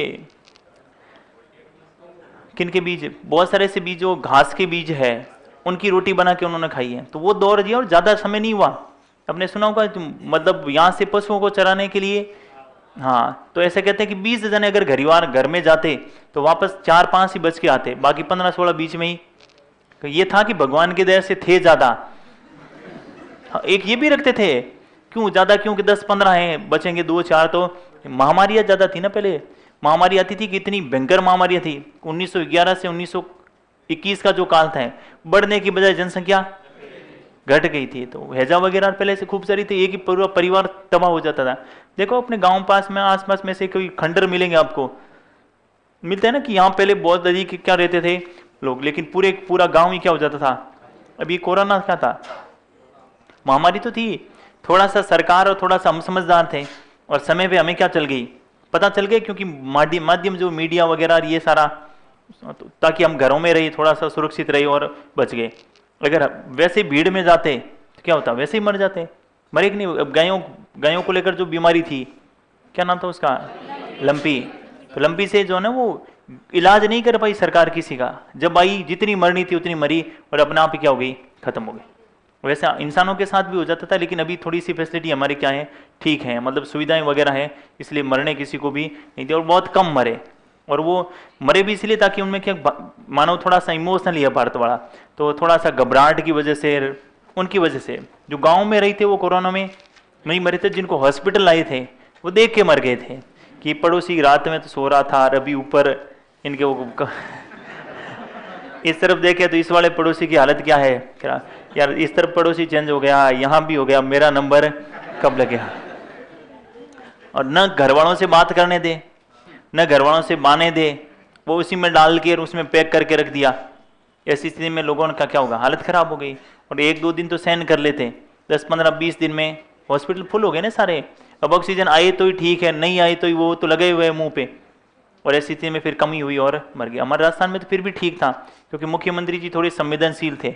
बाकी उत्तर प्रदेश, बिहार में सबसे ज्यादा मरे थे और जनसंख्या ज्यादा है तो जाना पता कम चल। देखा होगा आपने, ये कोई रिवर थी, नदी के आसपास में लाशों का ढेर लग गया था और वो उत्तर प्रदेश में था। ठीक है, ये सारी समस्याएं जो ना उसको जी है, लिखो इसको। अब पढ़ना, डाटा को पढ़ना, जनसंख्या को लेकर 100% आपका प्रश्न आएगा, सिलेबस में नहीं है तो भी आएगा। करंट अफेयर्स है ना राजस्थान का, तो थोड़ा सा देखना है।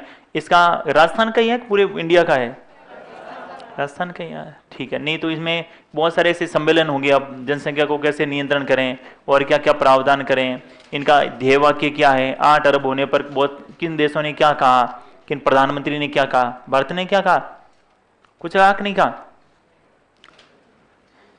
नहीं कहा कुछ भी। मोदी जी ने शायद एक बार पहले कितने करोड़ अरब बता दिए थे, कल वही थोड़ा ज्यादा वायरल हो रहा था कि हमारे प्रधानमंत्री जी ने तो अब हैं नहीं, हाँ कितने अरब बताए थे, एक बार भाषण में कभी बोल दिया था, तो उन्होंने थोड़ा सा उसको कल वायरल किया था वापस से कि देखो आप तो 8 अरब बता रहे थे, हमारे वाले ने तो कब के बता दिए। अभी राहुल जी तक बात नहीं पहुंची होगी, बाकी वो भी बताएंगे कुछ। और अभी वो परेशान हो रहे हैं, पैदल चल के आ रहे हैं, तो पैदल चल रहे हैं ना वो, कहाँ से, केरल से, वहां से जाएंगे कहाँ, जम्मू कश्मीर, कश्मीर जाएंगे। मतलब कोई तो है बात, मतलब नेता तो वो पक्का है, लेकिन उसका क्या लॉन्चिंग का समय सही नहीं था, थोड़ी सी दिक्कत रही है। बाकी डेडिकेशन है ना वो जबरदस्त है। कोई पैदल नेता 2 किलोमीटर नहीं चले, 2 किलोमीटर नहीं चले वास्तव में आज के जमाने में कोई भी, लेकिन वो अपनी पार्टी और सरकार को बचाने के लिए, मतलब पार्टी को बचाने के लिए, मतलब पूरे भारत का पैदल भ्रमण कर रहे हैं। इसकी बड़ी बात कोई नहीं हो सकती। वो तो क्या थोड़ा सा इनके पीछे वो टीम थोड़ी मजबूत नहीं है, मतलब वो है ना, वो इनके खुद के फैसले नहीं हो पा रहे हैं, क्योंकि जब भी फैसला आते तो मम्मी बीच में आ जाती है। हाँ वो थोड़ा दिक्कत करें। बाकी पिछली बार जब चुनाव में जहाँ कांग्रेस को मिली थी, वहाँ इनके अनुसार मुख्यमंत्री अगर बनते, इनके अनुसार थोड़ा बहुत होता तो हो सकता है कि कुछ परिवर्तन। नहीं तो जब 2-3 में मोदी जी वहाँ, अमित शाह 2 ही व्यक्ति हैं, तीसरा किसी को आसपास में भटकने ही नहीं देते, तो जो भी फैसला होता है वो फाइनल होता है उनका, फिर वो किंतु परंतु मैं पेपर वाले कोई बात ही नहीं होती। देखते हैं क्या है। और अभी खुद ने कहा था, नितिन गडकरी जी ने कहा था कि कमजोर विपक्ष के कारण हमें भी कुछ ऐसे फैसले, मैं भी मानता हूँ कुछ ऐसे फैसले हो सकते हैं जो जनता के हित में नहीं हो, क्योंकि जब विपक्ष कमजोर होता है तो लोकतंत्र में कहीं ना कहीं ऐसा फैसला कुछ होता है जो हमारे लिए अनुकूल हो, इसकी कोई गारंटी नहीं है। अब देखो 2 ही स्टेट बचे हैं ना, कौन कौन सा, छत्तीसगढ़ और राजस्थान। अब दोनों में चुनाव है, तो अगला परिणाम क्या पता क्या रहेगा। और गुजरात में अगर आम आदमी पार्टी ने अच्छा स्कोर किया तो राजस्थान में आम आदमी पार्टी की संभावनाएं है, और नहीं किया तो एग्जिट पोल वगैरह वाले तो कह रहे हैं कुछ ही नहीं है, एक भी सीट नहीं मिलेगी। लेकिन कुछ कह रहे हैं कि देख रहे, पढ़ते हैं ना आप डाटा वगैरह न्यूज पे। चल लिखो इसको, 1946 में लिखिए द्वितीय विश्व युद्ध की समाप्ति के पश्चात, द्वितीय विश्व युद्ध की समाप्ति के पश्चात, द्वितीय विश्व युद्ध की समाप्ति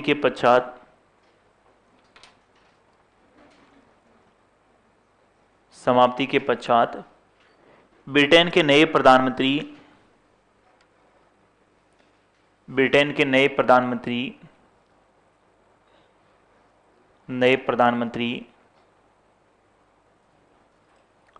क्लीमेंट एटली बने।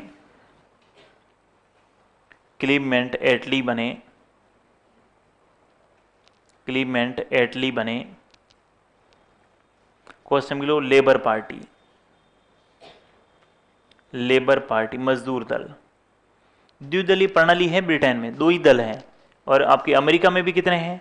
दो ही हैं, डेमोक्रेटिक और रिपब्लिक। भारत में क्या है? बहुदलीय। और भारत में एक लोकतंत्र की कमजोरी का ये भी मूल कारण है कि बहुदलीय प्रणाली। एक अच्छे लोकतंत्र के लिए द्विदलीय प्रणाली होना क्या है?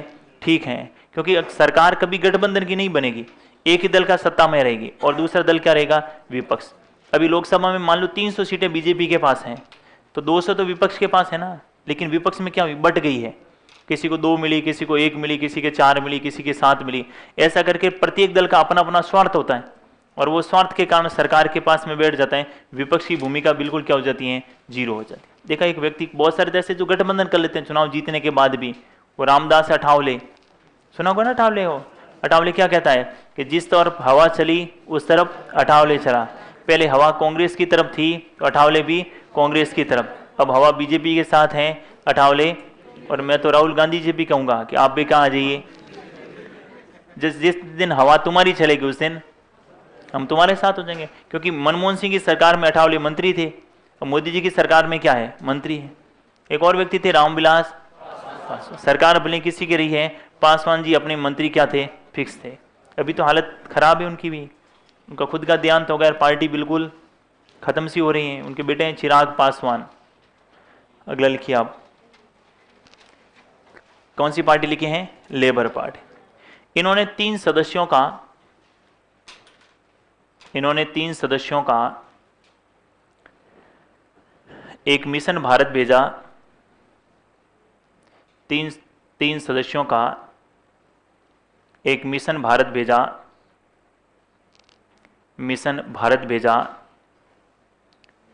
जिसे कैबिनेट मिशन कहा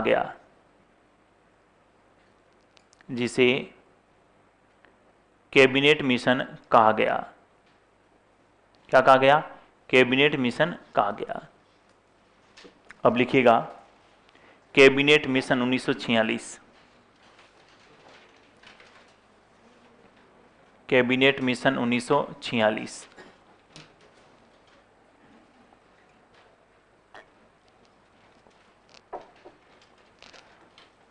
लिखा कैबिनेट मिशन 1946। नाम लिखिए, सर पैथिक लॉरेंस भारत सचिव, और क्या लिखेंगे? अध्यक्ष। सर पैथिक लॉरेंस भारत सचिव, और क्वेश्चन में क्या लिखेंगे? अध्यक्ष। भारत सचिव या भारत मंत्री बोलते थे इसे। सर पैथिक लॉरेंस, पैट्रिक,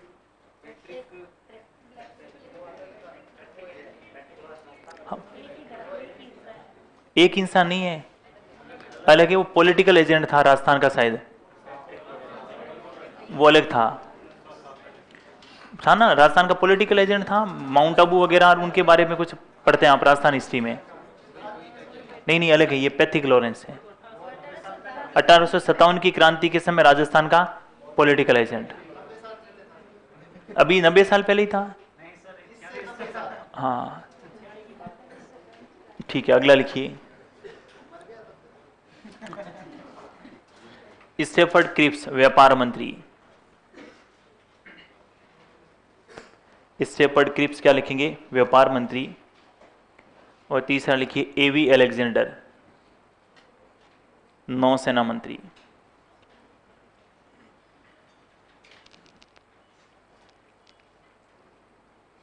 एवी अलेक्जेंडर कौन से मंत्री लिखेंगे? नौसेना मंत्री। कौन कौन हो गए? सर पैट्रिक लॉरेंस, दूसरा स्टेफर्ड क्रिप्स और तीसरा ईवी। इन्होंने कहा भारत में एक ही क्या होगी? संविधान, यानी भारत का विभाजन नहीं होगा। इस संविधान सभा में कितने सदस्य होंगे? 380, अर्थात प्रत्येक 10 लाख की जनसंख्या पर संविधान सभा में कितना सदस्य होगा? लिखिए। कैबिनेट मिशन के अनुसार, कैबिनेट मिशन के अनुसार, मिशन के अनुसार भारत में एक संविधान सभा होगी। भारत में एक संविधान सभा होगी, एक संविधान सभा होगी जिसमें कुल 389 सदस्य होंगे। 389, जिसमें कुल 389 सदस्य होंगे। अर्थात प्रत्येक 10 लाख की जनसंख्या पर, प्रत्येक 10 लाख की जनसंख्या पर एक सदस्य होगा। प्रत्येक 10 लाख की जनसंख्या पर कितने सदस्य होंगे? एक सदस्य होगा। और 389 को कितने भागों में बांटा है? 3 भागों में। 292 सदस्य जो हैं ये आएंगे आपके ब्रिटिश प्रांतों से। कहां से आएंगे? ब्रिटिश प्रांतों से। 93 सदस्य कहां से आएंगे? 93 सदस्य कहां से आएंगे? देसी रियासतों से। और 4 सदस्य कहां से आएंगे? चीफ कमिश्नरी क्षेत्र से। 4 सदस्य आएंगे चीफ कमिश्नरी क्षेत्र से। और 4 चीफ कमिश्नरी क्षेत्र कौन कौन सा था?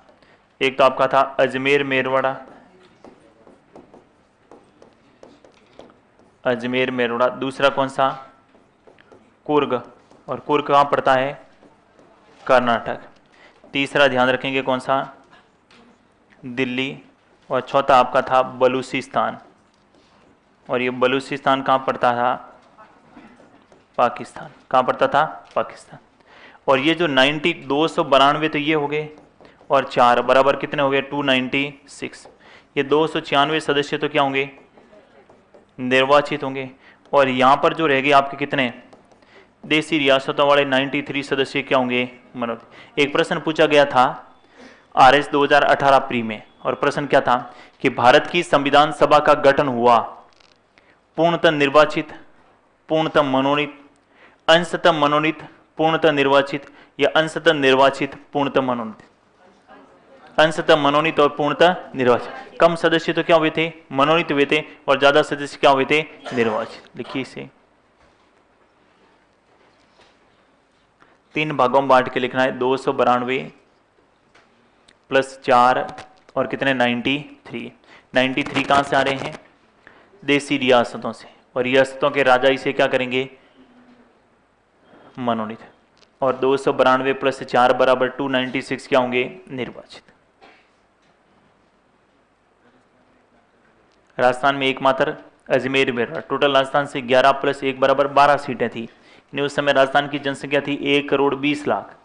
अभी कितनी है? 6 करोड़ तो 2011 में थी। 8 करोड़ के रुके थोड़ी अपन। कितने करोड़ हैं? 8 करोड़ हैं। जनगणना नहीं हुई ना अभी 2021 में, अभी शुरू होगी शायद। अभी तक क्लियर नहीं हुई जनगणना कब होगी, है ना? कोई शुरू थोड़ी हुई है। हाँ, अब सबसे पहले जाके आपकी ड्यूटी जनगणना में लगेगी। इसके बाद 2023 में विधानसभा के क्या है? चुनाव। 2024 में लोकसभा के क्या है? चुनाव। 2025 में अपने पंचायती राज के क्या है? चुनाव। तो 3 वर्ष लगातार आपकी चुनाव में क्या लगेगी? ड्यूटी। और खूब मौज आएगा। इतना मौज करेंगे आप चुनाव में कि पहली ड्यूटी में जैसा इतना शौक से जाएंगे जैसे शादी के लिए कोई दूल्हा जा रहा है। दूसरे और तीसरे चुनाव में ऐसा जाएंगे जैसे क्या क्या पहली बार में क्या कि थोड़ा शौक होता है ना वो चुनाव करवाने का, और दूसरी बार में जब कई बार ऐसी सिचुएशन बनेगी वहाँ कि आप जिंदा बच के आगे, वही बहुत बड़ी बात है।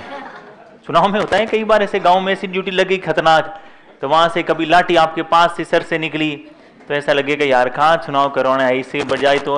और चुनाव में अगर ड्यूटी लग गई तो जिला कलेक्टर के अलावा कोई आपकी ड्यूटी को कैंसिल नहीं कर सकता, जिला कलेक्टर ही करेगा, बाकी किसी को कोई अधिकार नहीं है। ऐसी स्थिति में आपको लगेगी तो फिर जाना ही पड़ेगा। और सबसे ज़्यादा दिक्कत तब होगी जब आप ईवीएम मशीन को जमा करवाने के लिए वापस जाएंगे। देंगे तो बेटा इतनी इज्जत के साथ जैसे आपको कोई उपहार दे रहे हैं, और वापस रात रात भर खड़े लाइनों में रहकर आपको क्या करवानी पड़ेगी, जमा। और रात में भी नंबर आए इसकी कोई गारंटी नहीं है। देंगे तो क्योंकि एक दिन में देकर सबको रवाना कर देंगे, और दूसरे दिन जब जमा सब एक साथ आएंगे तो 2 दिन तक कई बार गुरुजी लाइन में बैठे रहते हैं कि नंबर आया क्या नहीं। बीच में देखा एक जगह ऐसी घटना घटी थी कि गुरुजी आपस में थोड़ी उगदड़ मच गई थी और पुलिस वालों के हाथ में लाठी थी। इतनी खतरनाक तरीके से गुरुजी की हालत करी कि गुरुजी सब के सब वहीं धरना देके बैठ गए, हाथ पे तोड़ दिए 2-4 गुरुजनों के। तो गुरुजी ने कहा कि हम तो ईवीएम जमा नहीं करवा रहे हैं। और ऐसे 2-4 गुरुजी तो क्या ये काम करते हैं, सब ईवीएम को एक साथ रख कर एक बटन दबा ही देते हैं, कौन सा वाला, वापस जीरो कर देते हैं, वापस जीरो कर दें ताकि ये भी घूमते फिरेंगे वापस से क्या करवाओ चुनाव।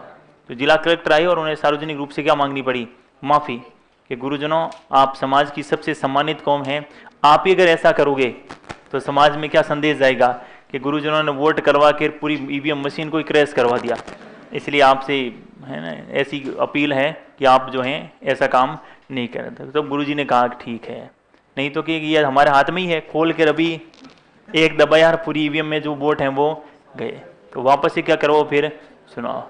लेकिन फिर जो, और आपके साथ सबसे बड़ी दिक्कत ये रहेगी कि आपका जो सेकंड गेट का गुरुजी है वो बॉस भरा घूमेगा वहाँ, क्योंकि आरोप किसको बनाया जाएगा, उसको। आप भले कितने चुनाव करवा लो, लेकिन फर्स्ट गेट और सेकंड गेट वाले गुरुजी को ही वहाँ पर रिटर्निंग अधिकारी के रूप में क्या मिलेगा, अधिकार।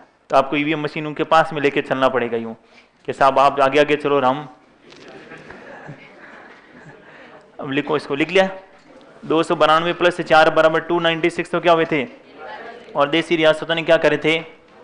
अब बात आई कि संविधान सभा के चुनाव कैसे करवाएं, कितनी सीटों पर चुनाव करवाने हैं, प्रत्यक्ष करवाएं या अप्रत्यक्ष।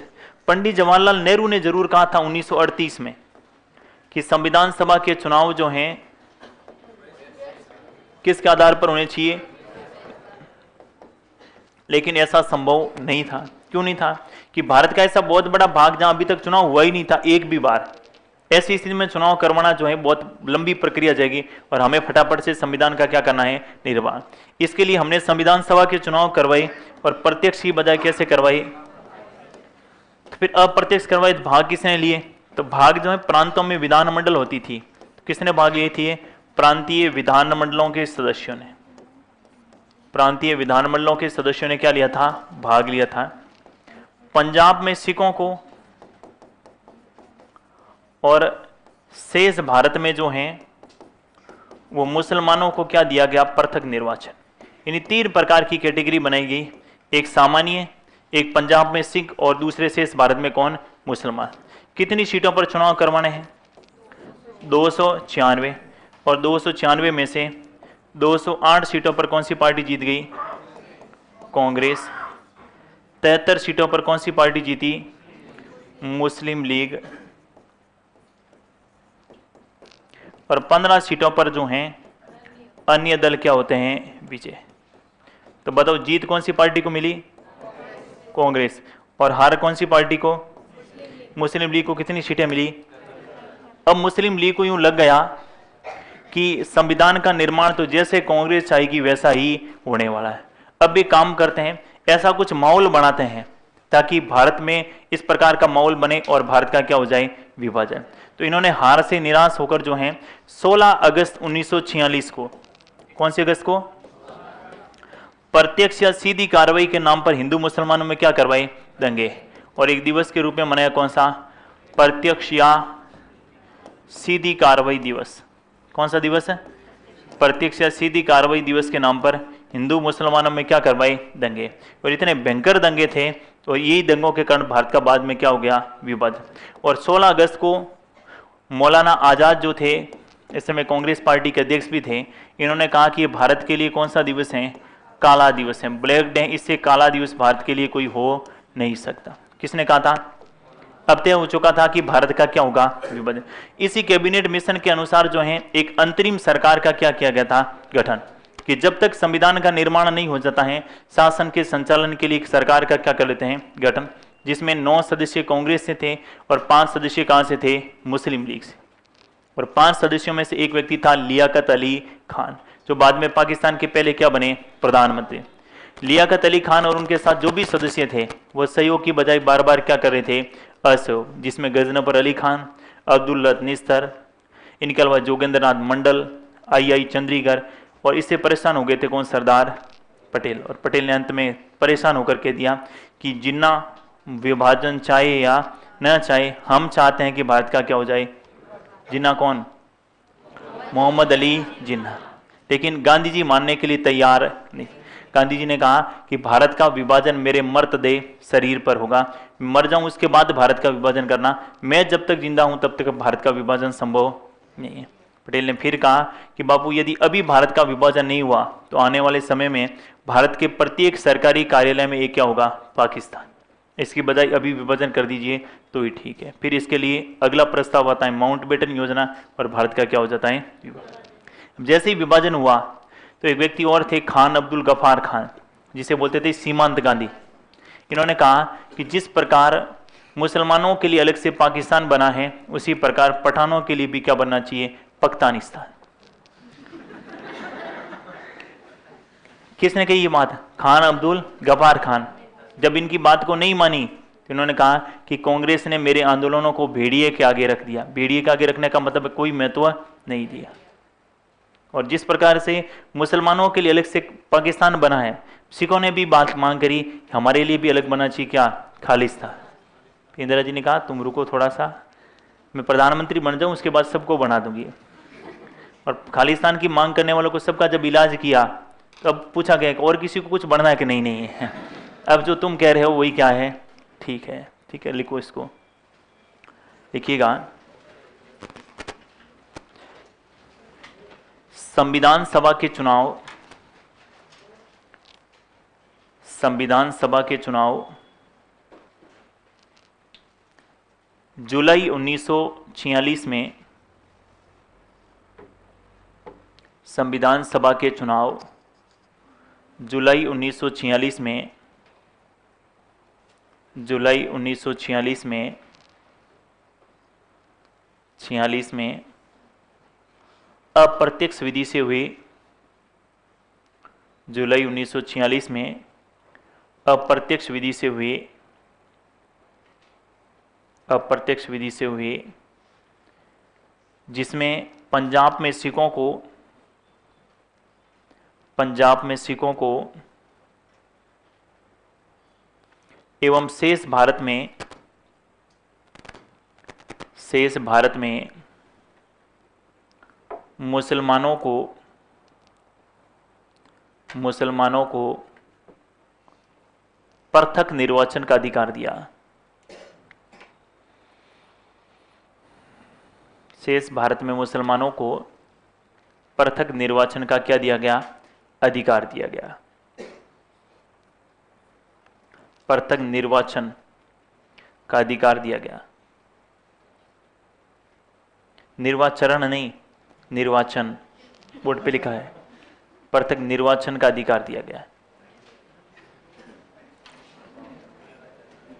अगली लाइन से लिखिए, नोट लगा के लिखिए। फिर और कह रहे हैं हम चुनाव करवाने के लिए जाएंगे, और वहां लिखने के लिए लिख दिया गया कि निर्वाचन लिखो।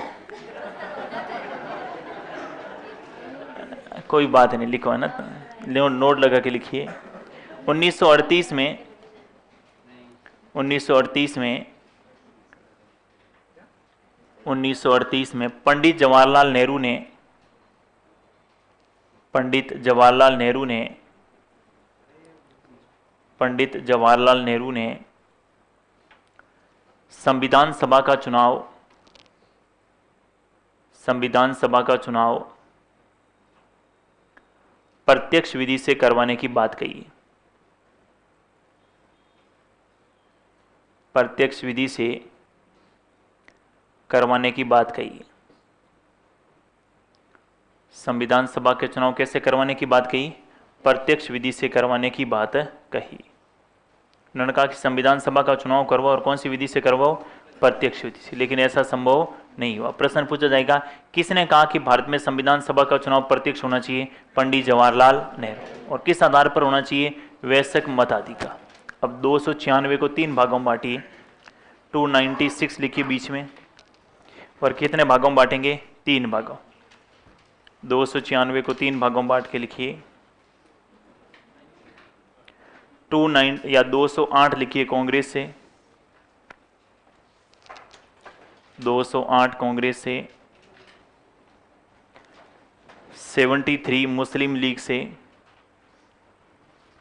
और 15 अन्य दलों को। 15 अन्य दल क्या हुए थे? विजय। 208 कांग्रेस से, 73 मुस्लिम लीग से और 15 अन्य दल विजय।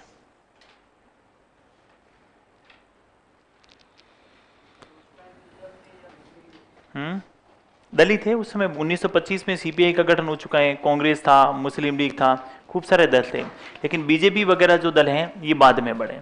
बीजेपी का गठन हुआ था 1980 में और बसपा का हुआ था 1984 में। सीपीआई से अलग होकर 1966 में बना था सीपीआई एम, मार्क्सवादी पार्टी। और कौन सा आपका? तृणमूल कांग्रेस 1998 में बना। राष्ट्रवादी कांग्रेस पार्टी 1999 में बना। आरएलपी आपके 2019 में बना। 2019 में बना, 18 में, दिसंबर 2018। खुद की पार्टी घर की है ना, लिखो इसको। एकमात्र क्षेत्रीय दल है। राजनीतिक दल आपके सिलेबस में है। लोकतांत्रिक प्रक्रिया जब पढ़ते हैं तो उसमें पढ़ते हैं कि कौन से दल को किस स्तर पर मान्यता दी जाती है, और मान्यता देने के लिए कुछ कंडीशन है। जैसे राज्य या क्षेत्रीय स्तर पर दल के लिए 5 कंडीशन होती हैं कि कोई भी ऐसा राजनीतिक दल जो लोकसभा के चुनाव में 6% मत और 1 सीट जीत ले, या विधानसभा के चुनाव में 6% मत और कितनी सीट? 2 सीट, या विधानसभा की 3 सीटें या 3% सीटें, या फिर 8% मत प्राप्त कर ले, और या फिर 25 के अनुपात में 1 लोकसभा की सीट जीत ले, तो ही उसे क्षेत्रीय दल के रूप में क्या मिलती है? मान्यता। तो आरएलपी ने 3% या 3 सीटें और 6% क्या प्राप्त कर लिए थे? मत प्राप्त। ठीक है, टोटल 58 से ज्यादा जो है भारत में क्षेत्रीय दल है। और राष्ट्रीय दलों की संख्या कितनी है? 8 है। अंतिम है आपका एनएनपी, नेशनल पीपुल्स पार्टी। कोनराड संगमा उसके क्या है? अध्यक्ष है। मेघालय के ना, मेघालय मणिपुर में वहां पर है। पीए संगमा का नाम सुना होगा। आम आदमी पार्टी अभी तक राष्ट्रीय पार्टी नहीं है। उनकी 2 ही जगह है, पंजाब और दिल्ली। हरियाणा में अगर कुछ अच्छा स्कोर करते हैं तो हो सकता है कि राष्ट्रीय पार्टी के रूप में। 4 राज्यों में यदि कोई पार्टी क्षेत्रीय पार्टी का दर्जा प्राप्त कर लेती है तो उसे राष्ट्रीय पार्टी के रूप में क्या मिल जाता है? दर्जा। ठीक है, लिखेंगे आगे अपन, एक नोट लगा के लिखिए। टीएमसी तृणमूल कांग्रेस बंगाल, और वहां के बंगाल में तो ही है, साथ में और भी है। नहीं नहीं नहीं नहीं, टीएमसी एक बंगाल के से है। बंगाल में तो सरकार है उनकी। बंगाल के अलावा आसपास में उड़ीसा 2-2, 3-3 विधायक तो हर जगह से जीते ना। बहुजन समाज पार्टी कहाँ है? मूल तो उत्तर प्रदेश की है, लेकिन राजस्थान में कितने विधायक जीत लिए? 6 विधायक जीत लिए। तो आसपास में कहीं नहीं। टीएमसी क्या कि राजस्थान वगैरह में नहीं है, बाकी अब बिहार, झारखंड, उड़ीसा इस तरफ जाएंगे तो बहुत जगह टीएमसी का प्रभाव है। वहाँ के छोटे छोटे राज्य हैं और सीटें भी कमी है। ठीक है, ऐसी स्थिति में वहाँ पर स्कोर क्या है उनका? ठीक है। उत्तर भारत में जो है क्षेत्रीय पार्टियों का थोड़ा सा कमजोर स्थिति है। क्षेत्रीय पार्टियां केवल उत्तर प्रदेश में थोड़ी बहुत हैं, बाकी राजस्थान में कोई अस्तित्व अभी एक बनी है। इससे पहले भी खूब बार प्रयास हुआ था, लेकिन क्या हुआ था, उसमें भी असफल थे। देखो होगा आपने, उनके किरोड़ी जी ने एक राजपा करके एक दल लाए थे बीच में। उससे पहले भी खूब सारे दल बने थे, लेकिन सफलता प्राप्त नहीं। अभी एक मुद्दा और चल रहा है कि एक देश एक चुनाव करवाए जाए, यानी लोकसभा और विधानसभा के चुनाव एक साथ होने चाहिए, अलग अलग नहीं होने चाहिए। और राज्य में जो क्षेत्रीय दल हैं वो उसका क्या कर रहे हैं? विरोध। उनको पता है कि अगर एक साथ में चुनाव हुए तो सब जगह मोदी जी मोदी जी। फिर राष्ट्रीय नेतृत्व तो काम करेगा ना वहां पर, तो वहां पर क्षेत्रीय पार्टी, क्षेत्रीय मुद्दे क्या हो जाएंगे? गौण हो जाएंगे। नहीं तो विधानसभा में अपन कहते हैं कि राजस्थान में तो गहलोत जी ठीक है और केंद्र में मोदी जी ठीक है। नहीं तो फिर क्या है, दोनों जगह। और क्षेत्रीय पार्टियां जो क्षेत्रीय मुद्दों पर चुनाव लड़ती हैं वो बिल्कुल ही क्या हो जाएगी? 0 हो जाएगी। अभी चल रहा है ऐसा मामला, लेकिन शायद लागू नहीं होगा। लेकिन ये तय है कि 2024 का जो लोकसभा चुनाव है उससे पहले मोदी जी ये जो समान नागरिक संहिता है इसको क्या कर देंगे। अगला चुनाव में मेन मुद्दा यही रहेगा कि देखा होगा कल अमित शाह जी का इंटरव्यू वगैरह नहीं सुना आपने? अच्छा, आपका एग्जाम है। उनसे पूछा था, आज तक पे उनका कोई शो था, उनसे पूछा था कि आप क्या गुजरात के मुख्यमंत्री बनना चाहेंगे। उन्होंने कहा कि एक न्यूज़ एंकर को क्या आप क्या है, तो कि मैं न्यूज़ में चीफ एडिटर ऐसा कुछ पद है मेरा, बहुत बड़ा पद है राहुल कंवल का। तो अब आप एक माइक लेके इधर उधर दौड़ाएंगे, आप दौड़ेंगे कि नहीं? तो मैं अब देश का गृह मंत्री हूँ। वो बोलते हैं, अपन तो बोलते हैं गृह मंत्री, और वो गृह मंत्री बोलते हैं ऐसे कि मैं गृह मंत्री हूँ और अब वापस से गुजरात का मुख्यमंत्री नहीं बनो। उन्होंने एक लाइन कही कि समान नागरिक संहिता लागू करना हमारा मेन एजेंडा रहेगा। लेकिन अब गुजरात चुनाव में हम कहने कि केवल गुजरात में लागू करेंगे, लेकिन देखते हैं भविष्य में क्या होगा। शायद 2024 से पहले अगर हमारी स्थितियां मजबूत बनी तो हम पूरे भारत में समान नागरिक संहिता क्या कर देंगे। कौन सा आर्टिकल लागू होगा? 44 में ना समान नागरिक संहिता। समान नागरिक संहिता का मतलब है कि धर्म के आधार पर जो निर्णय होते हैं वो नहीं होने चाहिए। लगभग भारत में 97% मामलों में समान नागरिक संहिता लागू है, लेकिन कुछ ऐसे मामले जैसे विवाह, तलाक, वसीयत, उत्तराधिकार, गोद, ये निर्णय भी धर्म के आधार पर होता है कि हिंदू एक व्यक्ति एक ही विवाह कर सकता है और वो भी 7 जन्मों का क्या है। मुस्लिम धर्म में एक व्यक्ति 4 विवाह कर सकता है। कितना विवाह कर सकता है? 4। हिंदू धर्म में तलाक की व्यवस्था क्या है? अलग है कि तलाक के बाद भी जब तक महिला की मृत्यु नहीं हो जाती या जब तक महिला दूसरी शादी नहीं कर देती, भरण पोषण की जिम्मेदारी पहले वाले पति की है, क्योंकि विवाह 7 जन्मों का क्या है। मुस्लिम धर्म में ऐसा पहले प्रावधान था कि तलाक के बाद जो है एक अवधि होती है इद्दत की अवधि, और 1 से 1.25 महीने अगर पति और पत्नी अलग अलग रह लिए तलाक के बाद तो उनको धर्म भी मान्यता नहीं देता कि वापस से क्या हो जाए, एक हो जाए। हिंदू धर्म में क्या है, 6 महीने तक तो छूट है। 6 महीने के बाद भी देखा होगा कई बार कोर्ट वगैरह में कि वो बोले बाबू मेरी गलती थी, कि नहीं नहीं मेरी गलती थी कि अरे किसी को पूछने की कोई आवश्यकता, और वापस में जब चाहे 1 वर्ष 2 वर्ष 3 वर्ष बाद भी एक हो सकते हैं। तो अलग अलग फैसला भी किसके आधार पर होता है? धर्म के आधार पर।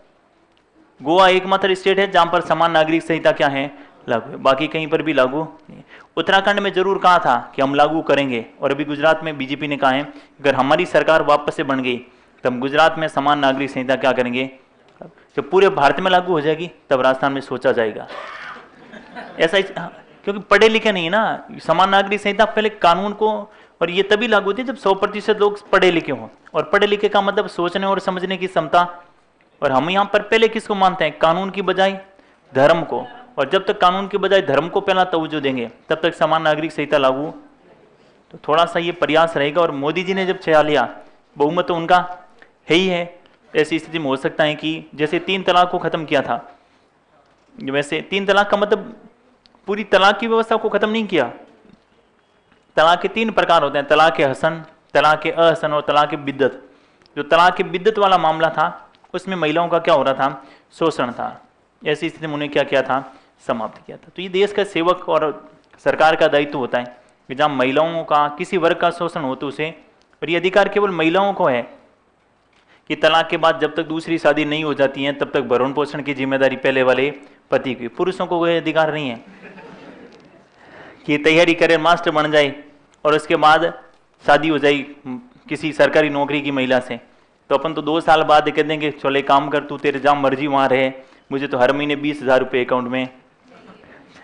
ऐसा संभव नहीं है। केवल किन के लिए है? महिलाओं के लिए। जब तक या तो एक मुश्त राशि दे वो कोर्ट तय करेगा, और या फिर जो है हर महीने, अगर नहीं दी तो आपकी नौकरी खतरे में पड़ सकती है। लिखो इसको।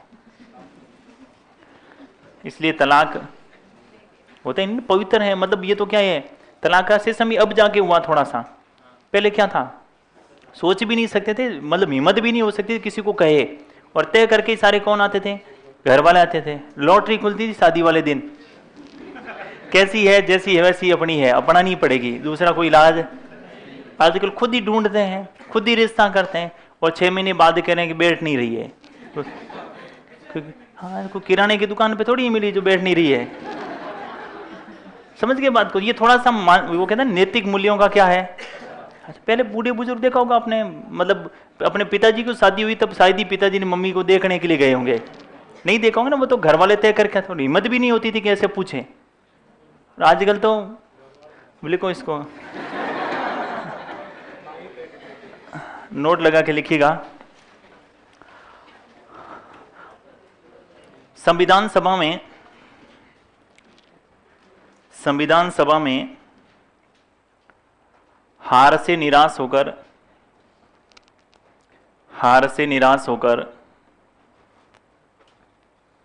मुस्लिम लीग ने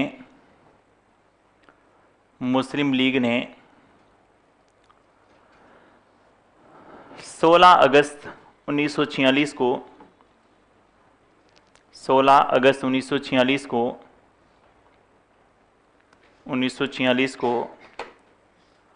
प्रत्यक्ष या सीधी कार्रवाई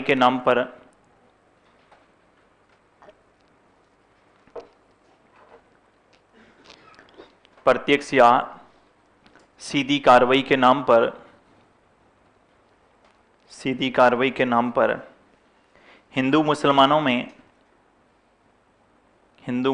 में सांप्रदायिक दंगे करवाए।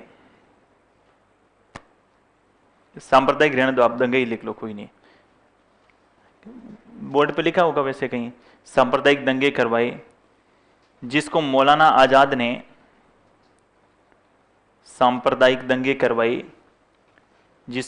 आजाद ने भारत का काला दिवस, ब्लैक डे का,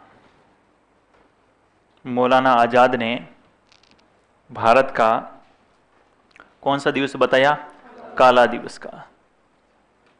यानी संविधान सभा का निर्माण हो चुका है, चुनाव हुए थे और चुनाव में 208 सीटें किसको मिल चुकी हैं? कांग्रेस को मिली है। पंजाब में किनको? सिखों को। और शेष भारत में किसको? मुसलमानों को क्या मिला था? प्रत्यक्ष निर्वाचन। डॉक्टर भीमराव अंबेडकर जो हैं वो संविधान सभा के सदस्य बने थे आपके कहां से? जैसूर कुलना। और जैसूर कुलना कहां पड़ता था? बंगाल। लेकिन जैसे 1947 में भारत का विभाजन हुआ, ये जैसूर कुलना क्षेत्र कहां चला गया? पाकिस्तान। और पाकिस्तान में कौन से पाकिस्तान? पूर्वी पाकिस्तान। इसका मतलब अंबेडकर साहब अब संविधान सभा के सदस्य नहीं रहे। संविधान सभा के अध्यक्ष थे डॉक्टर राजेंद्र प्रसाद। इन्होंने बंबई के प्रधानमंत्री थे बीजी खैर, और बीजी खैर को एक पत्र लिखा और कहा कि आप बंबई का मतलब अभी का महाराष्ट्र और गुजरात दोनों एक ही प्रांत था पूरा। कौन सा? बंबई। अब बंबई की एक सीट क्या करवाइए? खाली। फिर बाद में बंबई की जो पुणे सीट थी वहां से सदस्य जीते थे कौन? एम.आर. जयकर। और एम.आर. जयकर ने क्या दिया? इस्तीफा। तो त्यागपत्र के बाद अंबेडकर साहब यहां से क्या बने थे? संविधान सभा के सदस्य। प्रश्न पूछे कि डॉक्टर भीमराव अंबेडकर संविधान सभा के सदस्य थे। पहला विकल्प आए क्या? बंबई। दूसरा विकल्प आए बंगाल। तो कौन सा करेंगे? बंगाल या बंबई? बंबई। क्यों करेंगे बंबई? क्योंकि 1946 से 1947 तक तो कहां से रहे थे, और 1947 से 1950 तक कहां से रहे थे? तो बताओ ज्यादा समय तक कहां थे रहे? लेकिन पहली बार कहां से जीते? कम समय तक, ज्यादा समय तक। और यहां पर आ जाए उपरोक्त दोनों सही है, तो कौन सा करेंगे?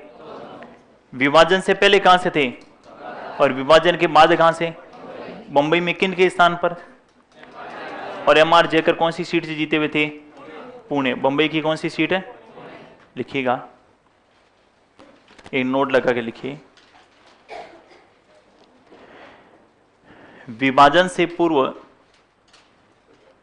नोट लगा के लिखिएगा, विभाजन से पूर्व डॉक्टर भीमराव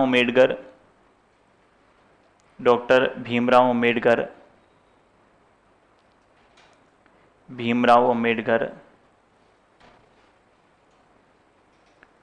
बंबई की, ऐसे लिखो, बंगाल की, डॉक्टर भीमराव अम्बेडकर बंगाल की जैसूर कुलना, बंगाल की जैसूर कुलना, बोर्ड पे लिखा है जैसूर कुलना, बंगाल की जैसूर कुलना सीट से सदस्य थे।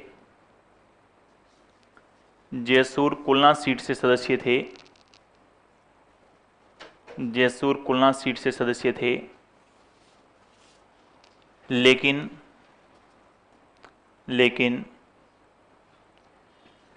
यह क्षेत्र पाकिस्तान में चला जाने के पश्चात, यह क्षेत्र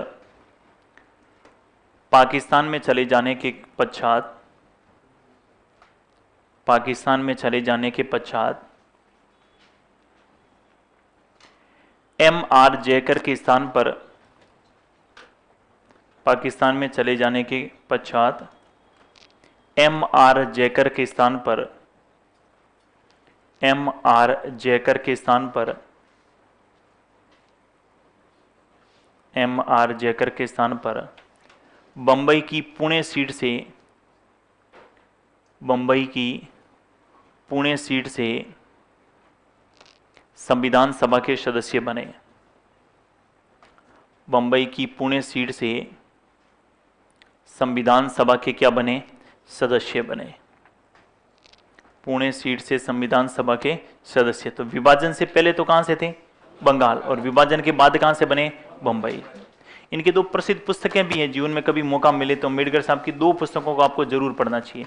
एक तो the thought of Pakistan, Pakistan पर विचार। 1940 में अम्बेडकर साहब ने भारत की परिस्थितियों को देखते हुए कहा कि भारत का विभाजन होगा, किसी भी कीमत पर टाला नहीं जा सकता, और भारत का विभाजन धर्म के आधार पर होगा। यानी कितने दूरदर्शी थे कि 7 वर्ष पहले से उन्होंने सारी बातें उन्होंने लिखी। दूसरी पुस्तक है इनकी हिंदू धर्म की पहेलियां, और उन्होंने हिंदू धर्म में जो कुछ ऐसी बातें थी जो हिंदू धर्म के लिए सही नहीं थी, उन्होंने कहा कि मुझे गर्व है कि मैं हिंदू धर्म में पैदा हुआ, लेकिन इन कुरीतियों के कारण जो है मुझे धर्म छोड़कर कौन सा धर्म ज्वाइन करना पड़ा, और अगर मेरे बौद्ध धर्म ज्वाइन करने से इसमें जो ये कुरीतियां समाप्त हो जाए तो मेरे लिए बहुत गर्व की बात होगी। मतलब जो ना आडम्बरवाद जो है ना वो, और जो ये छुआछूत की व्यवस्था जो है, उन्होंने लिखा है कि घर में कुत्ते को लोग जो है घर की रसोई तक ले आते हैं, और एक दलित को घर के अंदर भी प्रवेश जो है उनका क्या है? वर्जित है। कि तालाब जो है ना, पानी पीने का जो तालाब था, उनमें अगर पशु पानी पी लेते तो किसी को कोई दिक्कत है, और वहीं अगर दलित पानी पी लेते थे तो उनको गंगा जल से क्या करवाया जाता था? पवित्र। मतलब इस प्रकार की जो है वो छुआछूत की व्यवस्था थी। तो उन्होंने अपनी लिखा उस पुस्तक में खूब बातें लिखी हैं कि मैं जब पढ़ाई के बाद नौकरी के लिए गया और मुझे नौकरी मिल गई लेकिन कमरा नहीं मिला, पूरे शहर में घुमा और किसी ने कोई कमरा देने के लिए तैयार नहीं था। जैसे ही मैं अपनी जाति बताता तो कमरा खाली होने के बावजूद भी मुझे कमरा नहीं दे रहे थे। ठीक है, तो ऐसी प्रकार के बाद में जो उन्होंने कौन सा धर्म ज्वाइन कर लिया था? बौद्ध धर्म। ठीक है, अपन बाकी बात करेंगे कल। अंतरिम सरकार क्या थी, कब बनी, कैसे संविधान की माउंटबेटन योजना आई, उन सब के बारे में। Thank you.